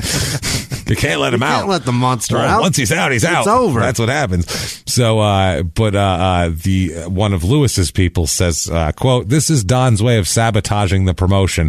If McCall walks out, it'll probably be because he finally found out what he's being paid. King's getting a $2 million promotional fee." That motherfucker. Oh yeah, King is robbing everybody blind. Wow. Lewis said that he's fit and confident for the fight. He said about McCall, quote, "He's been around a long time. If he was any good, he would have made his mark by now. Ouch. As for King and his underhanded tricks, they don't surprise me or bother me." Very proper. Then he offered some tea to the man he was speaking with. He says that this fight's Lewis is mad that he has to do this. He's like, it's a mandatory title defense. You have to do it every certain amount of time. So he said he's upset that this fight is costing him money, basically. He says, quote, "The fight being here takes it out of the hands of Don King in England. I've watched a few King promotions and they've been pretty shifty. It's probably better to lose a little money than to lose a lot of money through some nefarious means." So he knows Don King. Poetic. Smart guy. Too smart to be punched in the face all the time. Right. I would venture to say. And he was so handsome, too. Oh, he's a handsome dude. I bet he looks like shit today, right? He's got to. No? No, he looks great. The brain is held intact. Fucking Lennox Lewis did not get hit a lot. No. He did get knocked out a couple times. Yeah. He didn't get hit a lot, and he seems fine. Because Smoking Joe Frazier wasn't an ugly man. No, At Smoking the end Joe of it Frazier, by 1985, his whole face he couldn't speak a word. There was no nerves. Line. Yeah. I've heard on the Something to Wrestle with Bruce Pritchard podcast, they talked about him being there for a promotional thing and them having to film something with Joe Frazier. Oh boy. And he had to get one line out, and basically he couldn't fucking get the line. No. But he wouldn't quit. Right. They said, "No, we'll figure it out." And he was like, "No, I'm going to get it. I'm paid and to they do were this. like, I will do it." They're like, "Oh, we don't have this much time, Jesus Joe." Christ. So the guy, he finally did it, but he said it was rough going, basically, with Joe, because Joe got hit in the head quite a bit. Oh, by Muhammad Ali. Yeah, that was back in the day of standing in front of people and, just exchanging blows. Good for Lewis, too. He was a handsome man, very well spoken, smart man. Lewis says about McCall, quote, "I take all opponents seriously, but I realize that the fight people want to see is Riddick and I, a fight he should have taken a long time ago. That's just bad management." Yeah. So he's saying, like, look, of course I take him seriously. He's getting in the ring with boxing gloves on, but I don't really take him seriously. I should be fighting the better fighter. He's not Riddick Bowe. Yeah, he's not Riddick Bowe. Lewis is a 100-30 favorite. Wow. So it's fucking heavy. Yeah. Oliver says that none of the top guys would, quote, none of the top guys would give me a chance, and they should have, but they don't matter anymore because I'm fighting for the title now, and I'm going to grab it from Lewis. He's not as fast as Tyson and some of those other guys I sparred with. Back when I worked with Tim Witherspoon, he would have knocked out Lewis. Tim Witherspoon was a really good fighter in the mid-'80s. Mm-hmm. So he's saying, the guys I used to spar with are better than this motherfucker. I ain't afraid of him.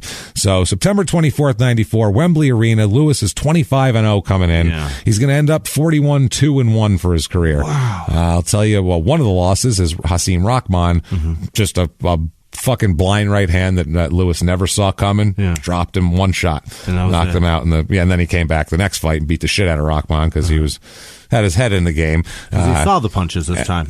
Yeah, and in this one, this fight, first round's pretty even. Round two, guess who gets caught? Yeah. Oliver McCall catches Lewis with a fucking beautiful right hand and knocks his ass out. Really? Knocks him out, gets back up, and the ref calls it off, waves it off. Round two, TKO. He's been knocked out in 2 fights, and one of them is Oliver McCall. Lost 2 fights, and one of them is this one. Wow. And, beat Mike Tyson, beat every major name in the late 90s and early 2000s that you can think of, cleaned up all those legends kind of thing. And, this is Oliver McCall's coming out. So this is a fucking nobody from nowhere that nobody cares about. And he's the champion. Just knocked out. This is his Buster Douglas moment. Right. Like, he did the Buster Douglas. It's crazy. I mean, people are shocked by this shit. He says, quote, I remember a lot about winning it. One of the things I remember most is me and my family playing cards the night before the fight. Don King came into the room and said, you all get out of here and let my fighter get some sleep. There was a difference in London, and I was used to being up late at night. I told Don, you just get me that car you promised me. I'm winning that title tomorrow. So apparently he promised him a car in addition to money. He said, I weighed 231 1/4 pounds. I was in great condition. He said, quote, well, I felt I was going to win that fight off the condition I was in, and I was sparring with Tony TNT Tucker, who went the distance with Lennox Lewis. He said, in the way I was boxing him, I just knew that Lennox couldn't last. And so Tony Tucker, he came to and worked with me. In the boxing we had, I had the confidence that it was just a matter of time. As soon as I hit Lennox, I knew he was going to go. So he's the heavyweight champion of the world. Unreal. Look at this guy out of nowhere with his half-assed record and everything. Grace. That's it. That's definitely Grace. He's the heavyweight champ of the world. We're going to call Grace on this. How much higher can you go? Not very. You can go a lot lower, though. Oh, you betcha. Oh, this is he's on a slip and slide right now after this. He has another good year, though. April 8th, 95, Caesars Palace in Vegas. He fights Larry Holmes, who's 61-4 coming in. I mean, he's been around. He's fought everybody. Larry Holmes was champ for like 7 years at one point. Bad dude. Holmes gets cut under his eye in the 9th round, and he keeps it for the rest of the fight. They never stop it for the cut, but it's a unanimous decision win for McCall here. He said about Holmes, quote, Holmes showed me a lot of courage, but I had the better jab, and that was the difference. So that was that. September 2nd, 1995, he goes to Wembley, again over in London, to fight Frank Bruno, who's 39-4. He's a 40-5 career fighter, so this was kind of the end of it for him. And this fight, for some reason, goes the distance, and they end up judging it unanimously for Bruno. Oh, no. And McCall loses this fight, which was completely unexpected for him. So he's a little upset. He's 26-6 now after that.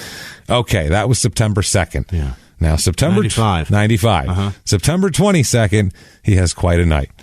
Okay. 3 weeks later. Quite a fucking night. Yeah. All right, let's get into this. This is a police record version of it here. His version here. Okay. Well, this is some of these facts are indisputable. He and his wife came from Vegas to Kansas City on a flight. That definitely happened. They were fighting on the flight and fighting during the whole trip, which is a nightmare. And after they land in Kansas City, which is not fun. No. Kansas City's not a place where you land and you go, ooh, look at the skyline. It's about time. You're like, is there anything here? When you land, you're like, is there stuff here? City, right? Is this like Kansas City, like Kansas City West or something I don't know about. It's like 100 miles away from Kansas City, or Kansas City East. Right. Some shit. Like, how does this work exactly? Is that a Missouri or Kansas flag? Yeah, what do we do? Where are we? That was the weird thing, too. So he gets, after he lands in Kansas City, he decides to take a bus a Greyhound bus. That's how pissed he is at his wife. Alone to St. Louis. We drove that. That's ugly. Can you imagine that on a Greyhound? No. Not fun. It's bad enough in a Jeep. Yeah. What were we in? I don't even remember what we rented, whatever the hell they gave us. Some piece of shit car. It's probably an Altima. Something, yeah. We got a lot of Altimas. Yeah, we got a lot of Altimas. Some piece of crap that I can't fit in the front seat of. So they're driving in a Greyhound instead here. Now, think about what he's doing, too. He's not the way he used to be. He was the heavyweight champ of the world till 3 weeks ago. He's made big money his last 3 fights. Like, this is crazy. So, the heavyweight champion of the world is sitting next to somebody on a Greyhound. You're like, yeah, right. I was the heavyweight champ till 3 weeks ago. Yeah, right, sure, motherfucker. Dude. Yeah, sure, okay. Yeah, right. That's cool. You're delusional. I had a gold record like 3 weeks ago, too. So, but, I've used all my money now. Right. So at this point, he arrives at the Greyhound bus station, downtown St. Louis, late night, like 2 a.m. Gross. On a Thursday morning. Oh, my. Fucking awful, man. Yeah. He has about $400 cash and a check signed by Don King for $1.4 million. That's what he has. That's what he has on him. It is the most unconvincing person on earth. You just got off a bus. A Greyhound. And you want me to cash that? You have a $1,405,238 check on you, signed by Don King. Sure. So this is crazy shit, right? So It's the most extracurricular check I've ever heard of. He puts his cash and his $1.4 million, which is a legitimate check for his fight with Frank Bruno. I don't believe it. It's a real check. Absolutely his pay. What he does with it, though, rather than keep it in like a folder and a thing, he puts it in his sock, because that's what you do with $1.4 million. You put it in your sock. $400 cash in one sock, $1.4 million check in his other. Literally, that's what he did. Okay, it's almost a wild thing. He tries to catch a cab from the Greyhound station. He stops a cab driver. Now it's 2 a.m. He's a very large, intimidating man, and he says that he just tells the driver, "Take me to any hotel." The driver's like, he pulls away. He's like, "I'm not taking." He's going to rob me. Right. Like, he doesn't even have a destination. Like, at least have a fucking front for me. Just don't point and say drive in that direction. Yeah, at least bullshit me. Or point at a car and say, follow that guy. At least that's something. Just to go take me over that way is what are you going to rob me when we get there? Which, if you're hanging out at the Greyhound station at St. Louis at 2 a.m, you're expecting some of these people are not. There's some shady characters. That taxi driver is for sure judging. He's been robbed before. Yeah, he's judging the rest of this ride based on where you're starting from. That's for sure going into the equation. A guy just getting off a bus going, "Take me to any hotel." You're like, I don't know about that. Fuck out of here. Yeah. So he didn't know which hotel he wanted to go to. So the guy said, "Look, you got to have a destination. I'm not going to just drive you around. I don't trust you, whatever." So at this point, two very helpful Good Samaritan gentlemen, because there's places you find good people, obviously. Yeah. And there's a lot of places you could find good people. Yeah. But the place I look for good people is at the downtown St. Louis Greyhound station at 2 o'clock on a Thursday morning. That's where the good people are usually. They're kind, they're helpful. It's where they send their welcome squad. There's just people there with trays of brownies and Rice Krispie treats, just welcoming people in. There's only about 40 people, so the chances of you finding one in that 40 that's great is real easy. It's really easy. And really, 39 of them are going to be very helpful and wonderful people, I'm sure. So instead, he Jesus Christ, this is fucking crazy, man. I don't even know. I don't even know how to fucking... They overhear the conversation with the cabbie, and they say, "Hey, we'll give you a ride. We have a car, and we're leaving anyway, so we'll give you a ride." Lifesavers. So you know what? Okay. Now, right now, this is where normal people take yourself out of your brain. Yeah. Jimmie and I were sitting here looking at each other like, this is crazy. It's 2 o'clock in the morning. You're at a Greyhound station in a bad area, and two complete strangers just, quote, offered to give you a ride. Yeah. This shit sounds shady. Okay, neither of us are literally the heavyweight champion of the world. No. Think about like... We walk down the street, like, I'm not a fucking weak person. No. I can fight, and I'm big and shit like that, but I'm not above getting rolled. No. I'm not above getting rolled. I can take a punch. I don't wanna. And it's, it's very, if I see people that are two guys approaching me, and they're like, whatever, and I'm thinking, I'm outnumbered. Guard myself. Yeah, I'm outnumbered. This is a problem. He is not thinking that at all. No. He has zero fear of these motherfuckers. That's the thing. Imagine walking around with that. That's like crazy. Your body is a loaded weapon, basically. Like you approach him, he's like, yeah, go ahead and fucking try me, bitch. I just knocked out Lennox Lewis. Do you understand that shit? Do you know, how I knocked Mike Tyson to the ground? Like, you are not taking that shit at all. It didn't work for Trevor Berbick, though. It did not. But anyway, that's got to be a totally different feeling to be able to walk around knowing that you're that bad of a motherfucker, that you're not afraid of people at the bus station. Right. You're certainly a weapon. Yeah, you're certainly not. Yeah, you're not. You don't need withering, a bottle. You don't need a stick. You don't need a bar. Get within hand distance, because I will knock you silly. With pillows on these, I blacken eyes and cut faces. Barehanded, you got a problem. It's going to be an issue for you. And knock out well-spoken Englishmen. What do you got for that? So, he said that they got in the car. Now, his story to the cops is hilarious, because he says that he, quote, got suspicious. This is what he told people. He goes, I started to get suspicious of them after a few minutes of driving, so I just hopped out. And he happened to hop out in the projects, where also right by a big crack spot. Right, where crack sales begin. It happened to be right where he, quote, got suspicious and hopped out of the car. This is where the story is self-serving and not really all that true at some point here. So he gets out in Cochrane Gardens, which is areas. Cochrane Gardens? Cochrane. Oh. Yeah, not Cochrane Gardens. Cochrane Gardens, everybody. Come on in. Oh, it's wonderful. What a place. What a place. Cochrane Gardens. It's a very specific clientele they're looking for. So, me.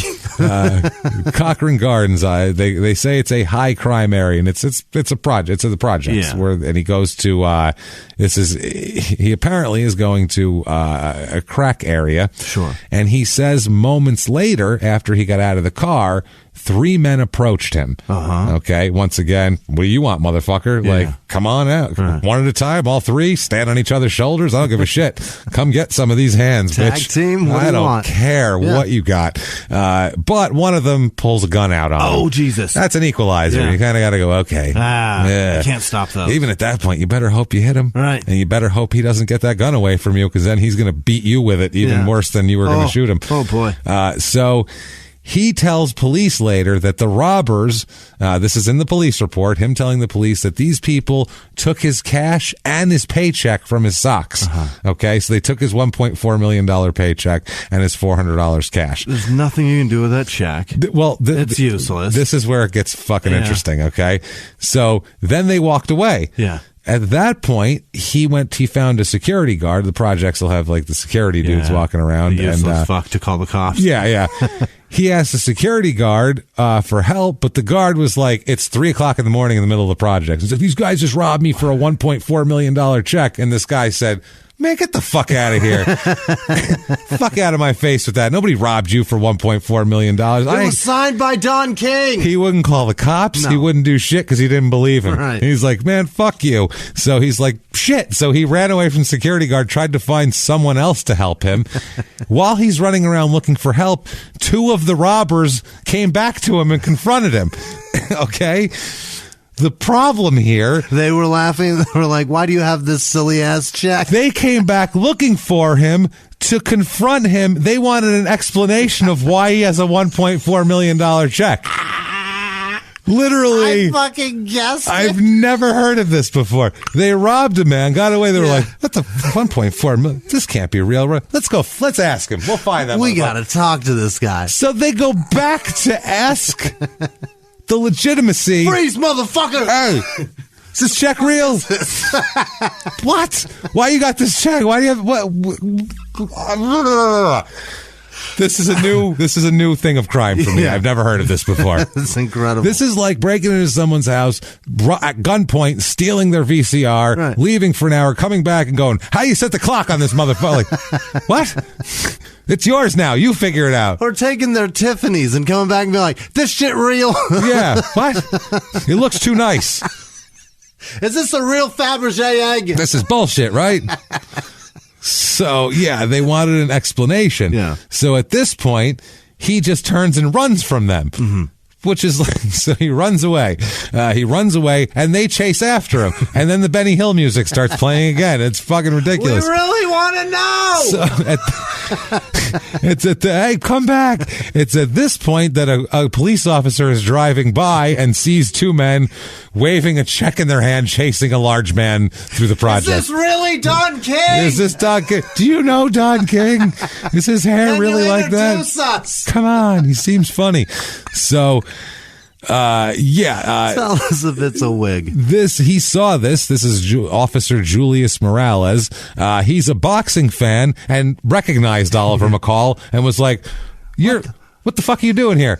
Why are you what the fuck is going on here? This is not what I expected. The former heavyweight champ of the world to be being chased by two men in the project. Guys are trying to pay you and you refuse to take it? What is happening? So they end up, so at that point, the two robbers take off the other direction. Yeah. So the police end up chasing them down, and they do recover the paycheck for $1,405,238. And it was signed by Don King and everything. That is hilarious because I got Don King autograph. That sounds that situation sounds as like a metaphor for his life. It's crime so stupid. Is chasing him with a paycheck, and he's running away from it. No, leave me alone. Take this back. Take it. Want you. Why do you have this? Jesus Christ. Now, the problem is, he says, I don't want to prosecute. I don't want to press charges. He tells the press, I didn't even get robbed. Now he called the cops, told them they have a full police report, the whole thing. But he says, quote, when the press asked him the next day, he goes, man, I don't even know what you're talking about. I love St. Louis. What robbery? I wasn't robbed. That's what he says. How much was he not supposed to be there? God. He's supposed to be in Kansas City with his wife. Right. Definitely wasn't supposed to be smoking crack in the projects at 3 o'clock in the morning. Being puked out into a Greyhound. Jesus Christ. So then he's got to fight still. He fights a couple months later, February 24th, 96. Oleg Moskayev, who's a 39-7 career fighter. He's 6-0 coming in. It's the beginning of his career.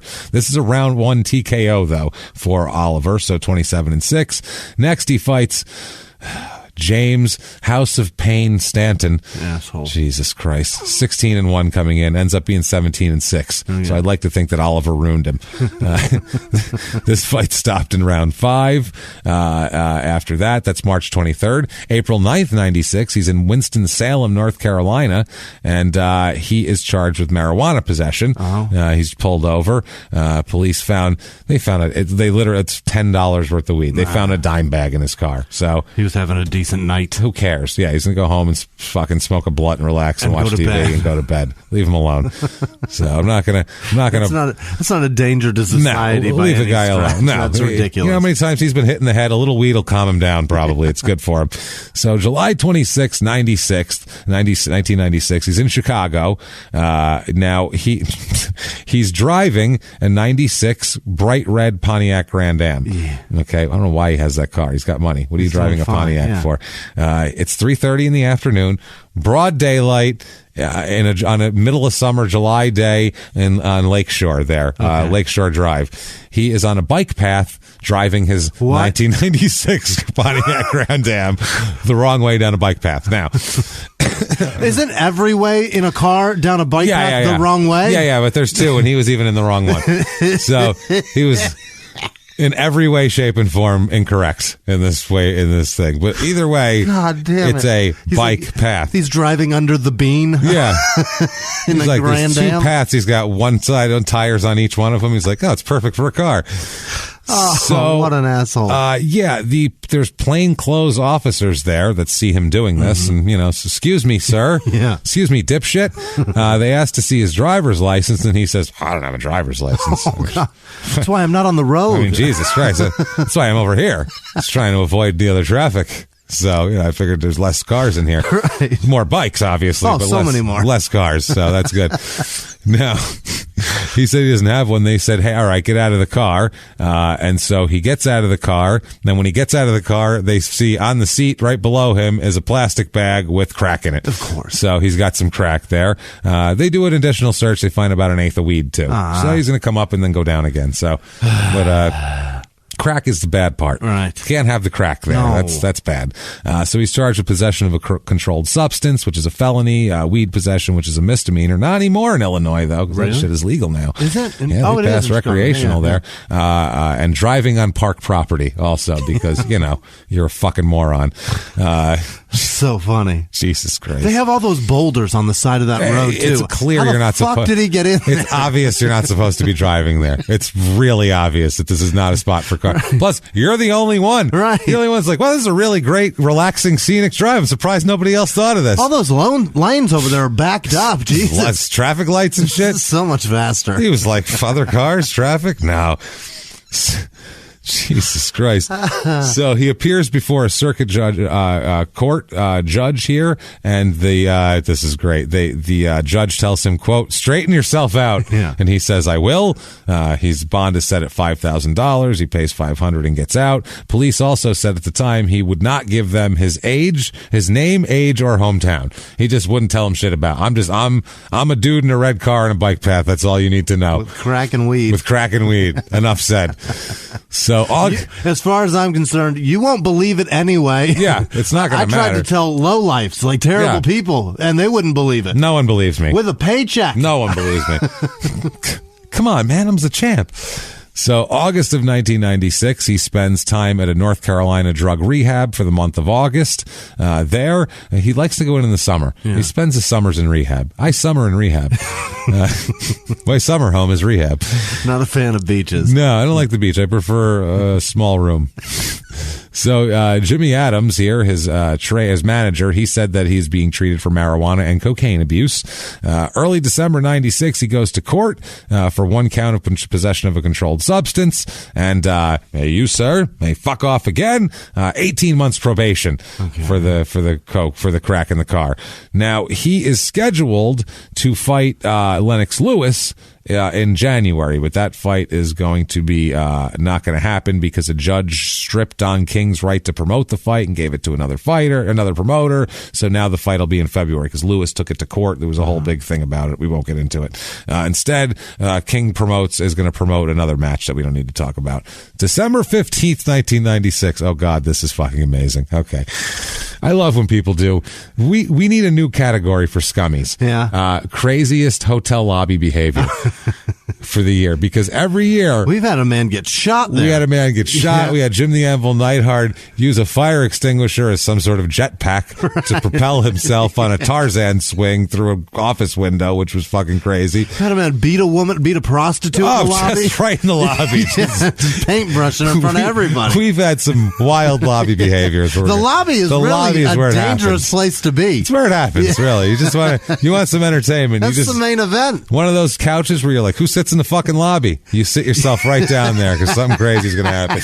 Let me tell you something. Concierge in these places has to have amazing stories. They got to see everything. Well, the concierge at the Crown Plaza Hotel in Nashville had some stories this night, because it's about midnight. Mm-hmm. Whenever it starts off with, we're at a hotel bar at midnight, bad things are happening. December 15th, 96. Oliver McCall is in the hotel lobby bar causing a bit of a ruckus. Yeah. He broke a glass on the ground, threw an ashtray on the ground and broke it, and then he decided to go at the Christmas tree. Oh, now beat up the Christmas tree. Every hotel lobby we're ever in, it's December. There's a Christmas tree. Right. It's not a 7-footer like you put in your house, or a 6.5-footer, even an 8-footer. It's fucking 20 feet tall. Yeah.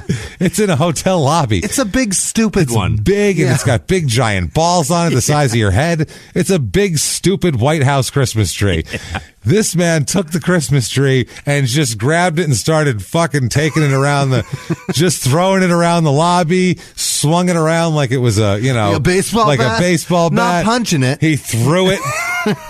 Basically just threw the thing, went after it, grabbed it again, threw it again, just basically decided to destroy fuck this Christmas tree. Fuck your Christmas tree. He did what Clark Griswold should have done to his own tree. Yeah. Just manhandled it. Instead, Clark let it kick the shit out of him. I don't even know what to say about this. He just... Is it a real tree? Does he have sap all over him now? That would be great if he's all sappy, too. Either way, he broke a glass in an ashtray, and they were like, "Hey, dude, chill out. You can't do that. You got to leave." And he was like, "Oh yeah, watch this, watch this." And then he beat the fuck out of your tree up. Fuck your tree up. You don't like what I do to your ashtray. You're gonna hate what I'm about to do to your tree. The greatest thing is, it's like December 15th. They have to get this fucking tree back up by the morning. They can't come down and have all the guests with a 30-foot tree strewn about the lobby. That shit has to look nice. People take pictures in front of that shit. Like, you can't just not have your tree up. So, police arrive to assist him in leaving. They ask him to leave, and he instead spat at them and said, "No, I don't think so. I'm going to spit at you." Shouted abusive language and then resisted to arrest after they finally decided, what more do you have to do to get taken into custody? The ashtray, the glass, okay, fine. Hey, you leave, and we'll call it a day, and you leave an extra 20 on the counter, on the bar. Well, but Nashville's reckless. Once the Christmas tree goes down, you're going to jail for that, I imagine, at least for the night. Especially in Nashville. Then you spit on a police car, on a police officer. Right. Once you spit anywhere in the direction of a police officer, I feel like you're going to jail at that point. And you should. If you're a cop, if one advantage to having that job is, if there's any advantage, that's a hard job, is when someone spits at you, you can then go, "You motherfucker," and put them in handcuffs and take them to a little cage. That's an advantage to that job. That should be, That should be like instant caging. You're going. It doesn't matter. So instead, they finally, after he again resists arrest and everything else, they finally take him into custody. He's charged with disorderly conduct, resisting arrest, and vandalism for the tree. Yeah. I was like, what are they going to do? What is it? That's a weird. Is there a law? South. There's some desecration. There's probably desecration of Christmas. You've been charged with Christmas desecration. You've been charged with being less than reverent to the holy Jesus. Now, this is a serious offense. I hope your attorney's got everything in order. Complete lack of Mary around here, sir. He kicked over the nativity scene, and that's an aggravator. So that's going to be an extra 20 in the joint for that. Now, they ask him, how are you going to fight Lennox Lewis in like a month and a half when you're, swinging Christmas trees around in a fucking lobby? You just wait. I'm going to beat the shit out of him with a Christmas tree. With a Christmas tree. He says, quote, "I will be ready to fight, and I will knock Lewis out again. Unfortunately, I had a bout of depression about the fight not happening in Nashville January 11th. He said he went to the grand opening of the Nashville arena. It made me distraught, but I will overcome this. I missed a great opportunity not being able to fight before the great people of Nashville in the new arena, but I'll be ready February 7th. Mm-hmm. Now, Don King says he's a great guy, except when he's smoking crack. He says, this is a quote from our Don King's employee, a quote from his employee, quote, "Oliver is a charming, personable guy. He sings songs, charms the pants off of you, but once he starts with the pipe, forget about it." So it's off once the crack pipe comes out.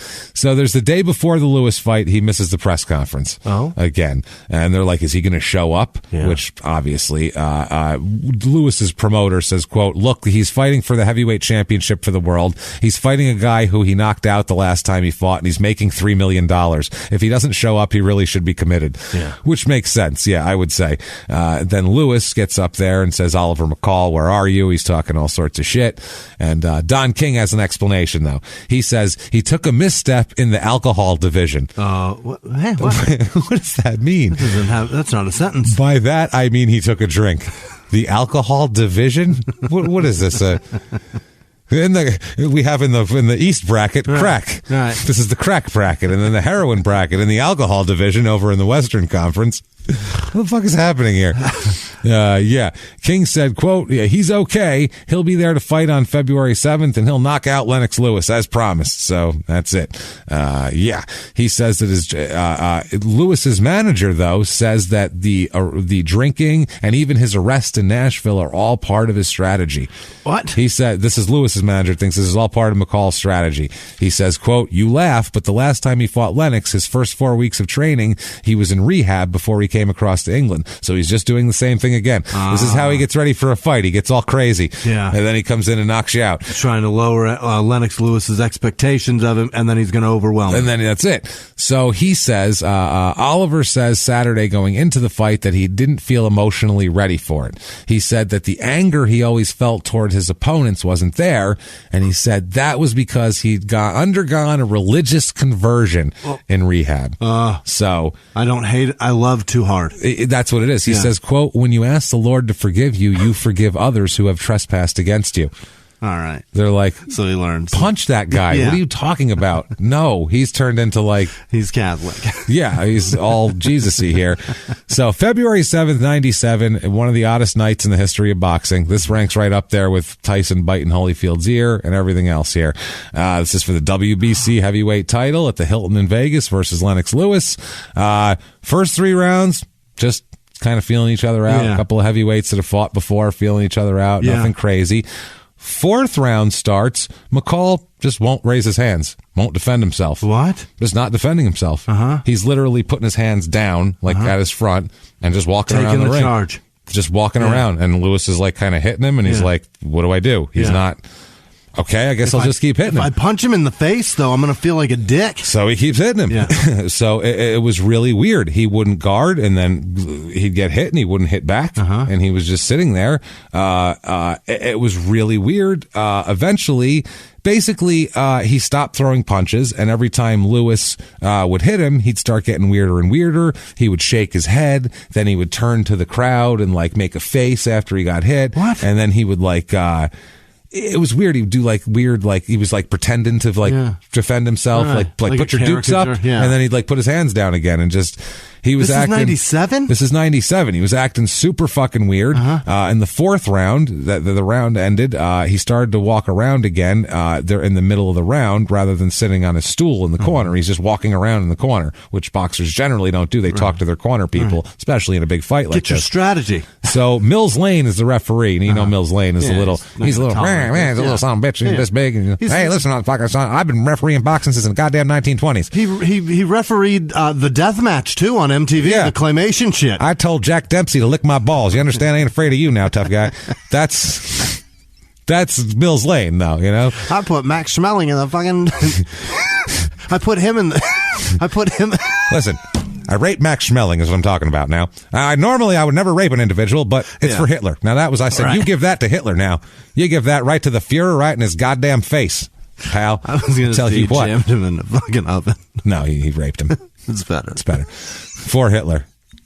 Because it's not okay to rape anybody, but if Hitler was alive, I think it would be okay to rape him. If it's to send a message back to him, I'm in. For Hitler? I mean, one specific case. If you rape Goebbels and send him back to Hitler and let him know that's coming for him, I think that's legal. I think the war is different now. So Mills Lane comes in and says, is something wrong? Yeah. And apparently, like, he says he doesn't want to come back out for the fight, and the corner's like, get the fuck out there. What are you doing, dude? And so he comes out of there, and he just 55 seconds in, he still won't do it.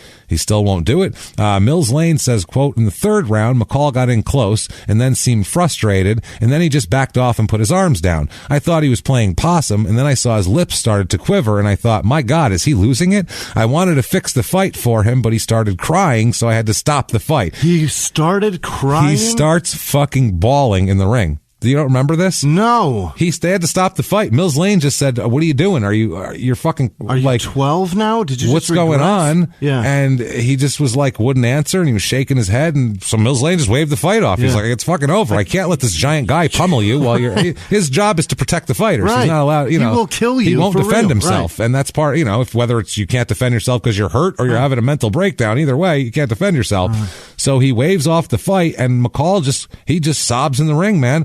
He stands in the ring on fucking HBO in front of the world and just sobs in the ring for no reason. 97. Wow. It was the craziest fucking shit I've ever seen in my life. I can't recall any of this. He's just standing there. He just was losing it, man. He's wiping his eyes, and he's just, it was the weirdest fucking thing in the world. And this is a bad dude. I mean, he's not a guy you'd expect to crack.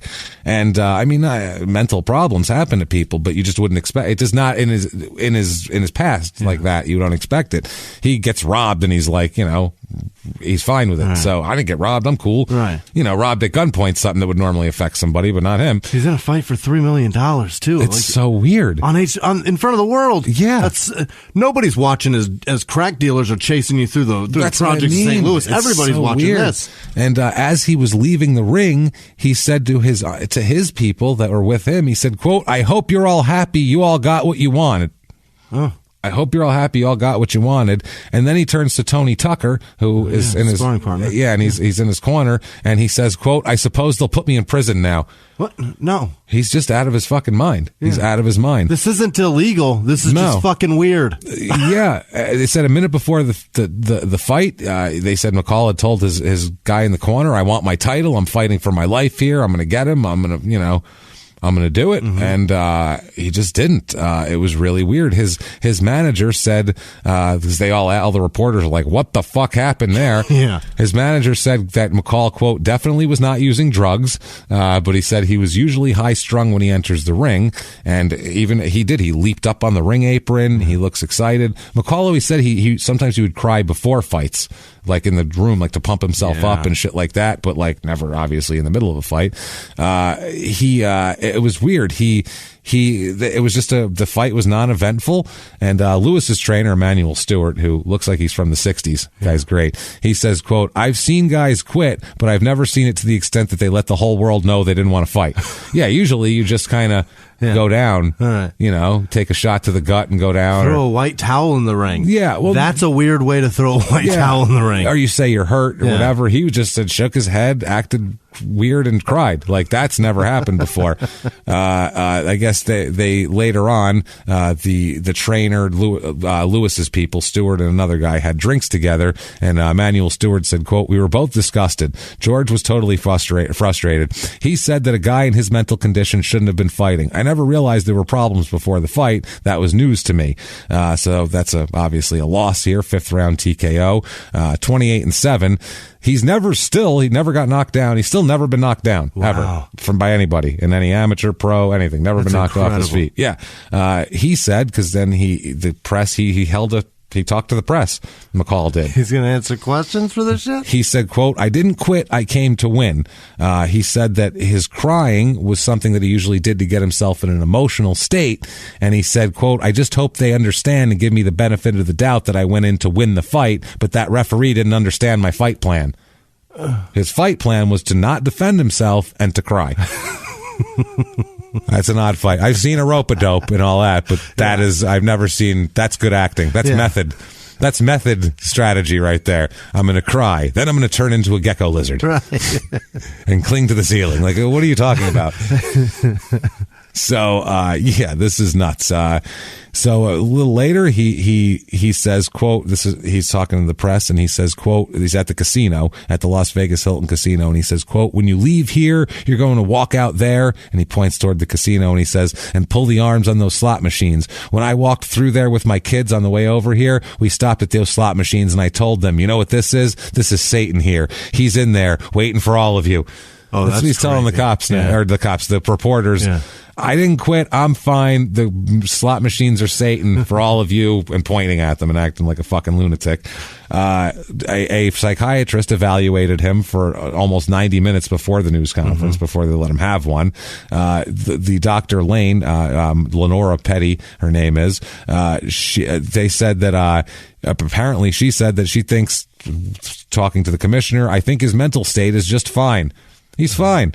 He underwent mental and physical examination by everything, and his $3 million purse will be held up on the for that examination, though, because if they end up ruling this a no contest, he won't get paid. Oh, that's shit. the thing. But if they end up ruling it a loss, then he gets the money. So eventually they rule it a loss. But for a while, for months, it was up in the air of whether it was going to be a no contest. And he's just like, they're stealing I'm getting 1.4 million stolen. They're holding up 3. I'm fucking up here. So there was, it was weird because the day before, like, they tried to act like it was just him. It was his strategy. Right. He gave a 40-minute explanation during that press conference. He said, my strategy was, and I know it sounds kind of absurd, was kind of a rope-a-dope, which is, let the guy punch himself out. Right. He says, but then he laughed about it. And and I guess Lewis tried to get a hold of him that night to talk to him to see if he was okay, because Lennox Lewis, I guess, is a decent guy. And they said, his manager said that he's sending the fighter to Nashville to go to rehab because something's wrong with him, basically. Oh, yeah. Rope-a-dope is you're defending yourself. Yeah. This is just cry on a guy? You're not defending yourself, but you're going into the ropes and you're just covering up and letting you hit his arms. Right. Yeah, you're letting him. That's defending yourself. You got your hands you're defending yourself. Right. Yeah, you're not putting your hands down and going, hit me in the face and then crying. Muhammad Ali never cried. He never said, listen, I'm going to get George Foreman in there and I'm going to cry. And then he's going to go, what's wrong with him? And then I'm going to punch him in the face and surprise him. That never happened. So, Jesus Christ. One of Don King's... You heard a rope-a-dope? Well, this is cry on a guy. Cry-a-dope. Here, I'm going to do it. I'm the dope and I'm crying. So Don King employee says, quote, the night he ran into the ring, that was a bit of insanity. I don't know if the general public doesn't look at it as another bit of boxing insanity. Oliver was one of only 2 guys to stop Lennox. I don't think that should be overlooked. Oliver was part of that generation of guys abusing everything, going on binges. He did things to excess, alcohol, drugs, but he was a guy you couldn't keep out of the gym. Certain fighters of a certain age were drinkers. Then you got a lot of guys who went into the combo platter, drugs and juice. I wondered what Oliver would have achieved if he would have been clean. Don King did what he was supposed to. He put Oliver in a fancy rehab, had police detectives guard him so he wouldn't sneak out. Oliver came straight from rehab and Don had detectives with him. He'd only leave to train. He was under 100% watch, no private time. No wonder why he had a fucking meltdown. Yeah. Jesus Christ, man. Militant. Maybe he needed to go out and tie one on. Maybe that fucking... You need to let loose a little bit here something. And there. Now, what does he think about the whole thing? He says that, quote, I was going through a situation. Yeah. Well, that's fairly obvious. I feel like I wasn't being treated fairly, and I wasn't able to handle the unfairness by certain people that were around me. I got kicked out of one gym because I complained that a stripper was coming in and watching me train. Guess what they'd done? They didn't kick the stripper out, they kicked me out. He sounds like a homeless person that's telling you how he just got kicked out of the bus station when you're trying to, smoke a cigarette outside somewhere and you're like, I can't help you. I'm sorry. And you're just like, I'm sorry, dude. Like, you don't want to dismiss him. He's a human being. Like, I don't ever want to dismiss crazy people because they're a human being. Right. So they might be trying to tell me something. Maybe not. Most of the time not. But I don't want to just be like, hey. They're trying to tell you something. It's just shit that doesn't make any sense. I don't want to be like, you're too dirty to listen to. Right. Like, that's not cool. I don't know. It might be like, hey, I don't fucking know. There's a fucking... I'm going to start crying on him. There's a man behind you about to stab you. I don't know. Some shit they might tell you that's useful. I don't know. So this guy's just ranting and raving like one of the crazy ones, though. It's telling you stories you don't care about. He says, quote, so I went a couple days without training while I looked for a new gym. Just a lot of things going on. Bottom line, I got a lot of things I brought on myself. The situation I was in, I wasn't capable of mentally sustaining the repercussions of everything that was happening.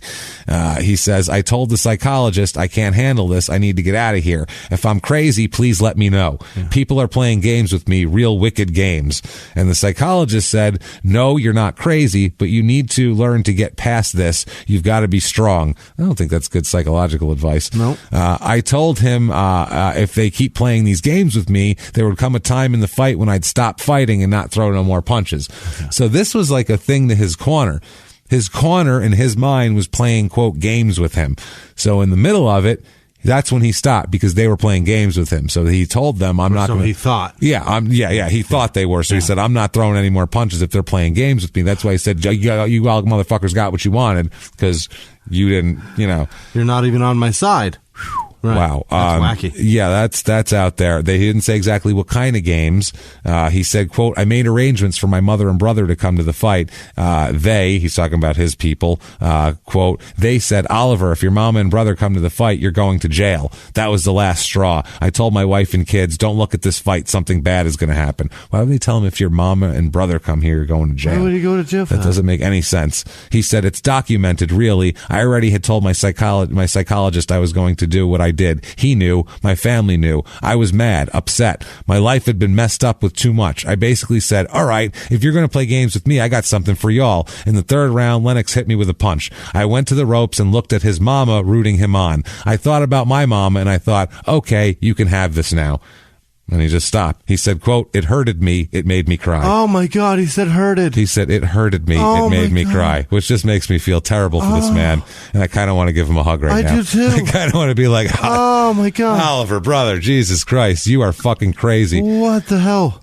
Because I feel bad because he obviously can't help it. No. That's crazy. Yeah. That's just crazy. That's mental illness. A conspiracy. But you know what that also is, though? That's also... if you do a shitload of coke, it's paranoia. You think people close to you are trying to harm you. Right. He did pass a pre-fight drug test, but for coke, that gets out of your system real quick. Right now. So I don't know, man. It's who knows. Either way, I feel bad for the guy. Yeah. Another opinion, a shrink that talked to him said that it was ringside for the whole thing. Said it wasn't drug related. McCall had a nervous breakdown. The mind fragments falls to pieces. The mind fragments. It falls to pieces. It can often be drug induced, but it doesn't have to be. In today's drug world, we always point first to drugs as the cause, especially when the guy's a crackhead. Yeah. It can be stress, anxiety, or many other causes. It was an emotional breakdown. I observed all the symptoms firsthand. He walked around the ring. He ignored his corner. His eyes had a glazed look as if he were in a dissociative state, as if he weren't there at all, detached. That indicates a breakdown. This was someone clearly in mental trouble. People have breakdowns all over the country every day. What made this so unusual was that it happened in front of 5,000 people and on HBO. Yeah. Which is true. He said with his denial at the press conference, it could be difficult for this man to get the help he needs. He needs a long-term treatment program. He can train if it's therapeutic for him, but he shouldn't make an application for a fight for at least a year, which he definitely will fight before that. So August of 1997, it's August. What do we do in August, Jimmy? We swim. We go to drug rehab. Yeah. Obviously. That's where you go. Yeah. It's summer, you go to rehab. So he goes to drug rehab. And he's in drug rehab trying to figure out how he fucked his life up just so bad. Crying. I was the heavyweight champion of the world. He's crying and he doesn't know if boxing, because now he doesn't know if his career is ruined. Right. Is anybody going to ever give me another chance? Right. Now, on one hand, he's interesting to book because he's a spectacle and people are going to want to see it. So it might, but on the other hand, they're also maybe not going to want to buy a pay-per-view involving a guy who might quit in the middle of it and start crying or whatever. Right. Guy who's not mentally stable. So a guy whose strategy is blubber on a sucker. Yeah, to just stop and get the fucking thing called. So it's crazy. He's sitting in there. He's wondering what the fuck he's going to do with himself. And then the solution finds him. The solution finds him. One day, he walks into what he thinks is a group session, and there's just one person sitting in the room. Oh, boy. And it's Vince McMahon, chairman and CEO of the WWE. And he says...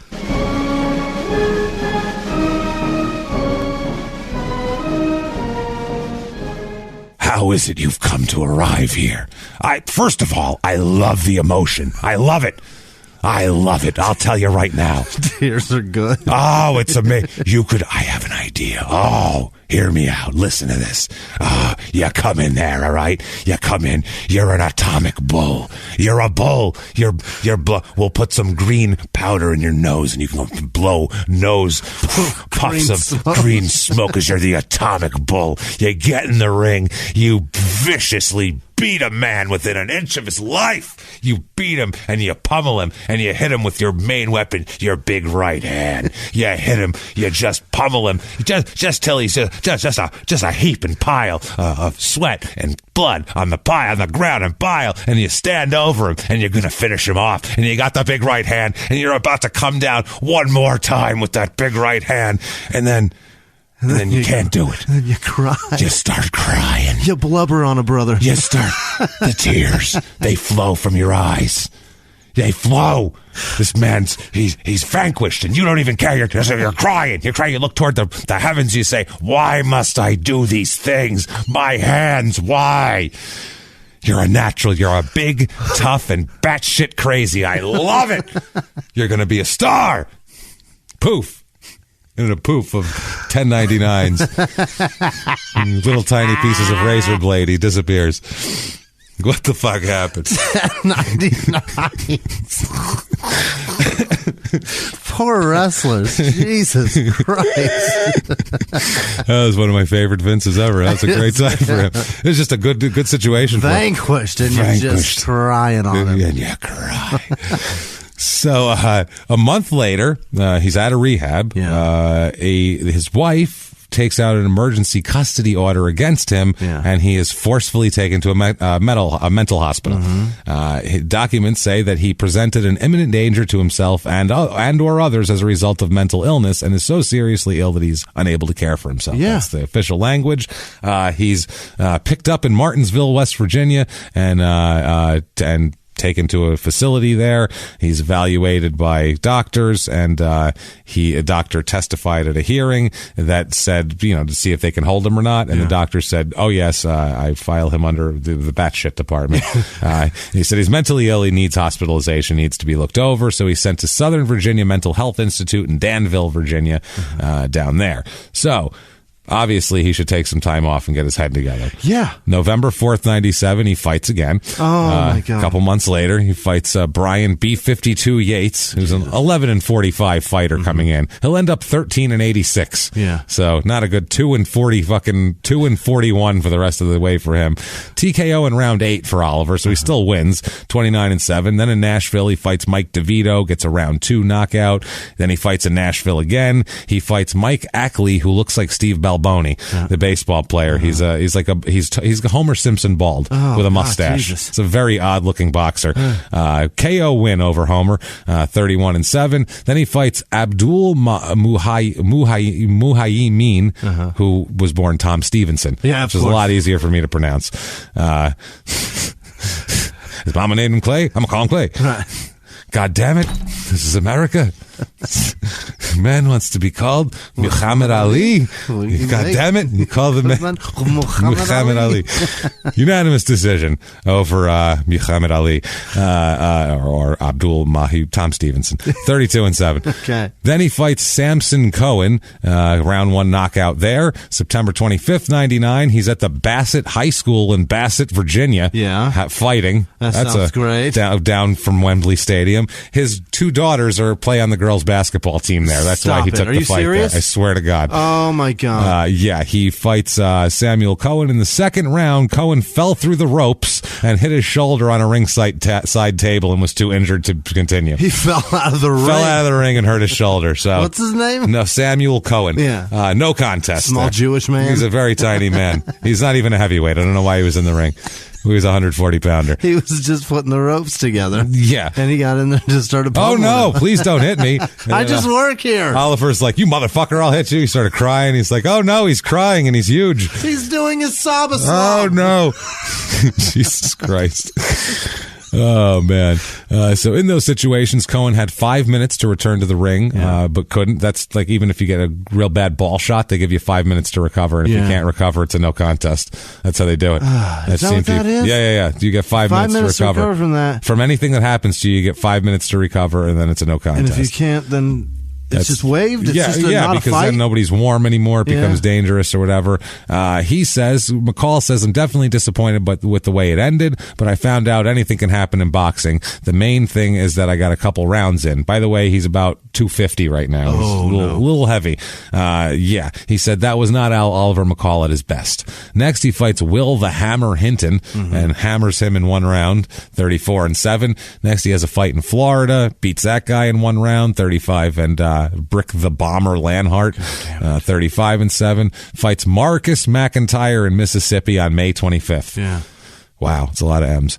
He's an 18-2 guy. Knocks him out in round 3. Next, he's at the Paris in Vegas in 2000. In August 11th, he fights Cedric Big Buck Fields. Okay. Mm-hmm. This fight goes the distance for a split decision win for Oliver. Next, September 29th, 2001, TKO's Matt Green in 1 round. November 17th, 2001, he is at Mandalay Bay, and he's ready to go. He's fighting Henry Akinwande, who is 41-1 coming in. And he said I trained 5 weeks for this fight, and I'm ready. They told me to warm up, but I didn't because it doesn't matter. I want to fight, and I'm ready to go. Knocks him out in the 10th round, Oliver does. So he gets the win. He gets the win because the corner was telling him he's losing scorecards, and he said, I told my corner the cards didn't matter. I was going to knock him out. When he went down, I knew he wasn't going to get back up. So he said, quote, now I'm going to go back and continue my drug counseling. That was his last line of it. He is ready to fight again, though.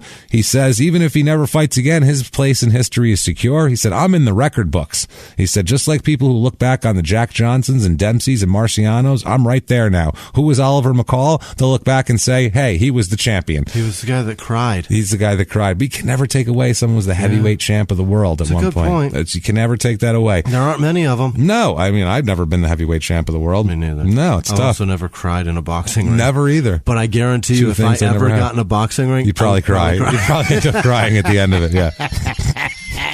That's why you don't get in the ring. That's why. That's right. Because I know the end. Yeah. Listen, this is going to end in tears and sadness for all of us. April 2003, he fights Dennis McKinney, 3rd round TKO. September 25th, 2004, he's at the, so that's a pretty good layoff there, about a year and a half. He's at the Fire Lake Casino in Shawnee, Oklahoma, where everything happens, fighting Vernon Thunder Woodward, TKO in round 3. He fights Madison Square Garden in November of 2004, versus DeVarrell Touch of Sleep Williamson, who we've talked about him before.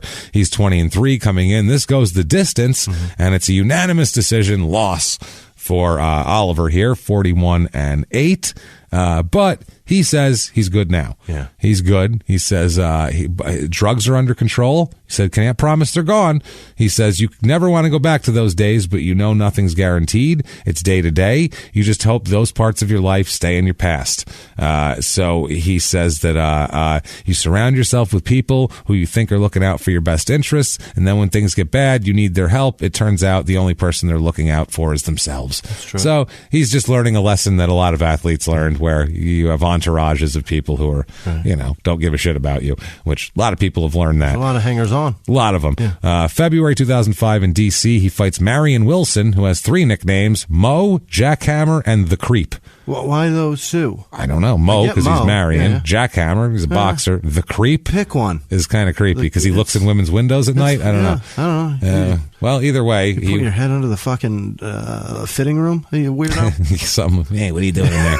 Hey, I'm the Creep. Well, he's 12-38 as a boxer, so I hope he's a better pervert than he is a boxer. Hope he's a more successful sex pervert than he is a boxer. This fight goes 6 rounds and Oliver wins. He's 42-8. In April of that year, he fights Cornelius Ellis, which is a lot of L's and E's and I's and S's in there. This is a unanimous decision win. Next, he fights in 2005 versus Kelvin Hale, a 14-4 fighter. He ends up 14-5 because it's his last fight. Unanimous decision win for Oliver, 44-8. Then he fights Presmislav Salita. Yeah. Holy shit. In Chicago, and TKOs him in the 4th round. Thank God we didn't have to talk more about that fight because I don't want to pronounce that name again. October 2005, he's in Dusseldorf, fighting Juan Carlos the Black Panther Gomez over in Germany. Juan Carlos, the Black Panther. The Black Panther Gomez. He's a 39-1 fighter coming in. Where's Dusseldorf? Germany. Is it? Yeah, it's Germany. They got to change the name of that. It's pretty funny. That sounds like a Dr. Seuss city. I'm sure it's translated much better, and I'm sure in German it sounds much nicer. But Dusseldorf. It sounds like a fucking Harry Potter town. It kind of does. Yeah, I'm going to Dusseldorf. It sounds like you get a snow globe and this is the town of Dusseldorf, and it's got instead of snow, it's like little bones and shit, like stars. Whoville. January 2006, he is hanging out at a public. He's hanging out in the projects, basically in Nashville. At the projects in Nashville, Officers asked him if he lived in the area, and he says he didn't, and there's no trespassing signs everywhere. And they told him that he had to leave if he didn't live there. And he said that, quote, "I'm Oliver McCall, ex-heavyweight champion of the world." And the police said, "You know what else you are? You're under arrest." Literally, that's how it went. He said, I don't have to leave. I'm Oliver McCall, ex-heavyweight champ of the world. They went, "You're actually under arrest now, too." Yeah. So you got that, two things going for you. Now you have a belt and a bracelet. Enjoy. And a pair of bracelets. Right. Have fun. They said he's under arrest. He replied, "No." Uh-oh. And then took off running. Oh? Which... Can't do that. No, you can't just say no. And you're out of shape now. Not a question. You first can't of all, the cops. Well, what they did do, they said he's a big guy. Let's tase him twice. Oh no! So they had to tase him twice to get him under control because he was pretty pissy, I would assume. Yeah. In his possession, he has a crack pipe and a $5 bill folded up, and inside of it, crack. Yeah. More crack. He then, they pulled him away, where he then spat at an officer and threatened to kill him. That's his move. And he threatened to kill him. Yeah. So, well, when your hands are cuffed, that's why they spit, I think, because they have no other recourse. As soon as you let these go, I'm going to kill you. It's the only thing that you can get away from you is spit at that point. So, hi, I'm Oliver McCall, ex-champ, currently in possession of a crack pipe. He's held on $299,000 bond. Wow. Which is a lot for fucking... $5 bills worth of crack. They really don't like him. Wow. Well, he's got a huge record, too. Yeah. Criminal trespass, resisting arrest, assaulting police officers, threatening to kill a police officer, and being a fugitive from justice on other charges in Virginia because he violated his probation over there. These things. They hold him for a while. That happened in January. He doesn't get out of jail until May. Oh, fuck. 5 months. 5 months they hold him. 5 months in Nashville. May 8th, 2006, he gets out. May 27th, he has a fight. Mm-hmm. He's been in fucking prison. He has a fight 3 weeks later. That is bonkers. Yeah. He fights Wallace McDaniel, who makes me think of Wahoo McDaniel, the wrestler, who's a 7-12 fighter, and knocks him out in the third round. Okay. Oliver wins that fight somehow. June 30th, he's at the Seminole Hard Rock Casino in Florida. He fights Kenny the Raven Craven. Ugh. And TKO in round 1. Good. Fucking idiot. September 9, 2006, he fights Daryl Doin' Damage Wilson. They're just running out of nicknames now. TKO in round 4. 48-8 for McCall. December 9, 2006, Seminole Hard Rock. He wins a fight, knocks a guy out in 7 rounds, 49-8. Springfield, Massachusetts in February of 2007. Marion Wilson again. Jackhammer, Creep, Mo, the Creep. That guy. The Creep. I know that guy. Unanimous decision win that's his 50th win for McCall. 50-8. Wow. June 16th, 2007, he's in Ankara, Turkey. He fights Sinan Samil. Yeah. Sinan Samil Sam, the bull from Bosporus. That's his nickname. So it's the Atomic Bull versus the bull from Bosporus. I don't know where that is. He's 27-3 in his career here. It's a unanimous decision win for McCall. 2007, in September, he is arrested for possession of crack. Yeah. Again. I believe this one is in Nashville again. He loves crack. He likes crack a lot. Hates Christmas trees, but loves crack. October 2007, in Germany again, he fights Juan Carlos Gomez again there. And unanimous decision loss. Yeah. So 51-9. His son Elijah, by the way, graduates from high school and wanted to take up boxing, but his dad told him not to in high school. He said, quote, this is Elijah talking, "It was something I really wanted to do coming out of high school, but my dad, he told me he'd rather me play football for a year, try that out, see if I liked it." So he ended up walking on to James Madison University's football team in 2006 as a freshman, was a walk-on there. And he said, I tried that out, but it was still in the back of my mind that I wanted to box and pursue a career as a professional fighter. So I just went ahead and took a chance. His son is a fucking specimen when you see him. You're like, holy shit, that guy looks like a bodybuilder. Holy fuck, dude. Super impressive. He's an impressive looking dude. He looks like a bodybuilder. He looks like a professional wrestler, on the juice and shit. He looks. You like him like his dad likes good. Crack. Yeah, no, he's a fucking athlete, this guy. And so, he can go play football or play boxing or box. That's how good of an athlete he is. So he said that he left the football team and moved to Florida to train with his father. Instead. He said that he never tries to distance himself from his father. He's been training with his father ever since he started wanting to box. He said he looks up to him. He said he's a role model to me in everything, things to do and things not to do. Yeah. Smart. He's right. Yeah, he said when I did something wrong, he'd always come and correct me. He would take me aside and point things out to correct me, to correct me to make the next step and be a contender and hopefully a future world champion. So he said he doesn't freak out like his dad before fights. He likes to take it easy. He goes, ain't no need to punch walls. I punch the person in front of me.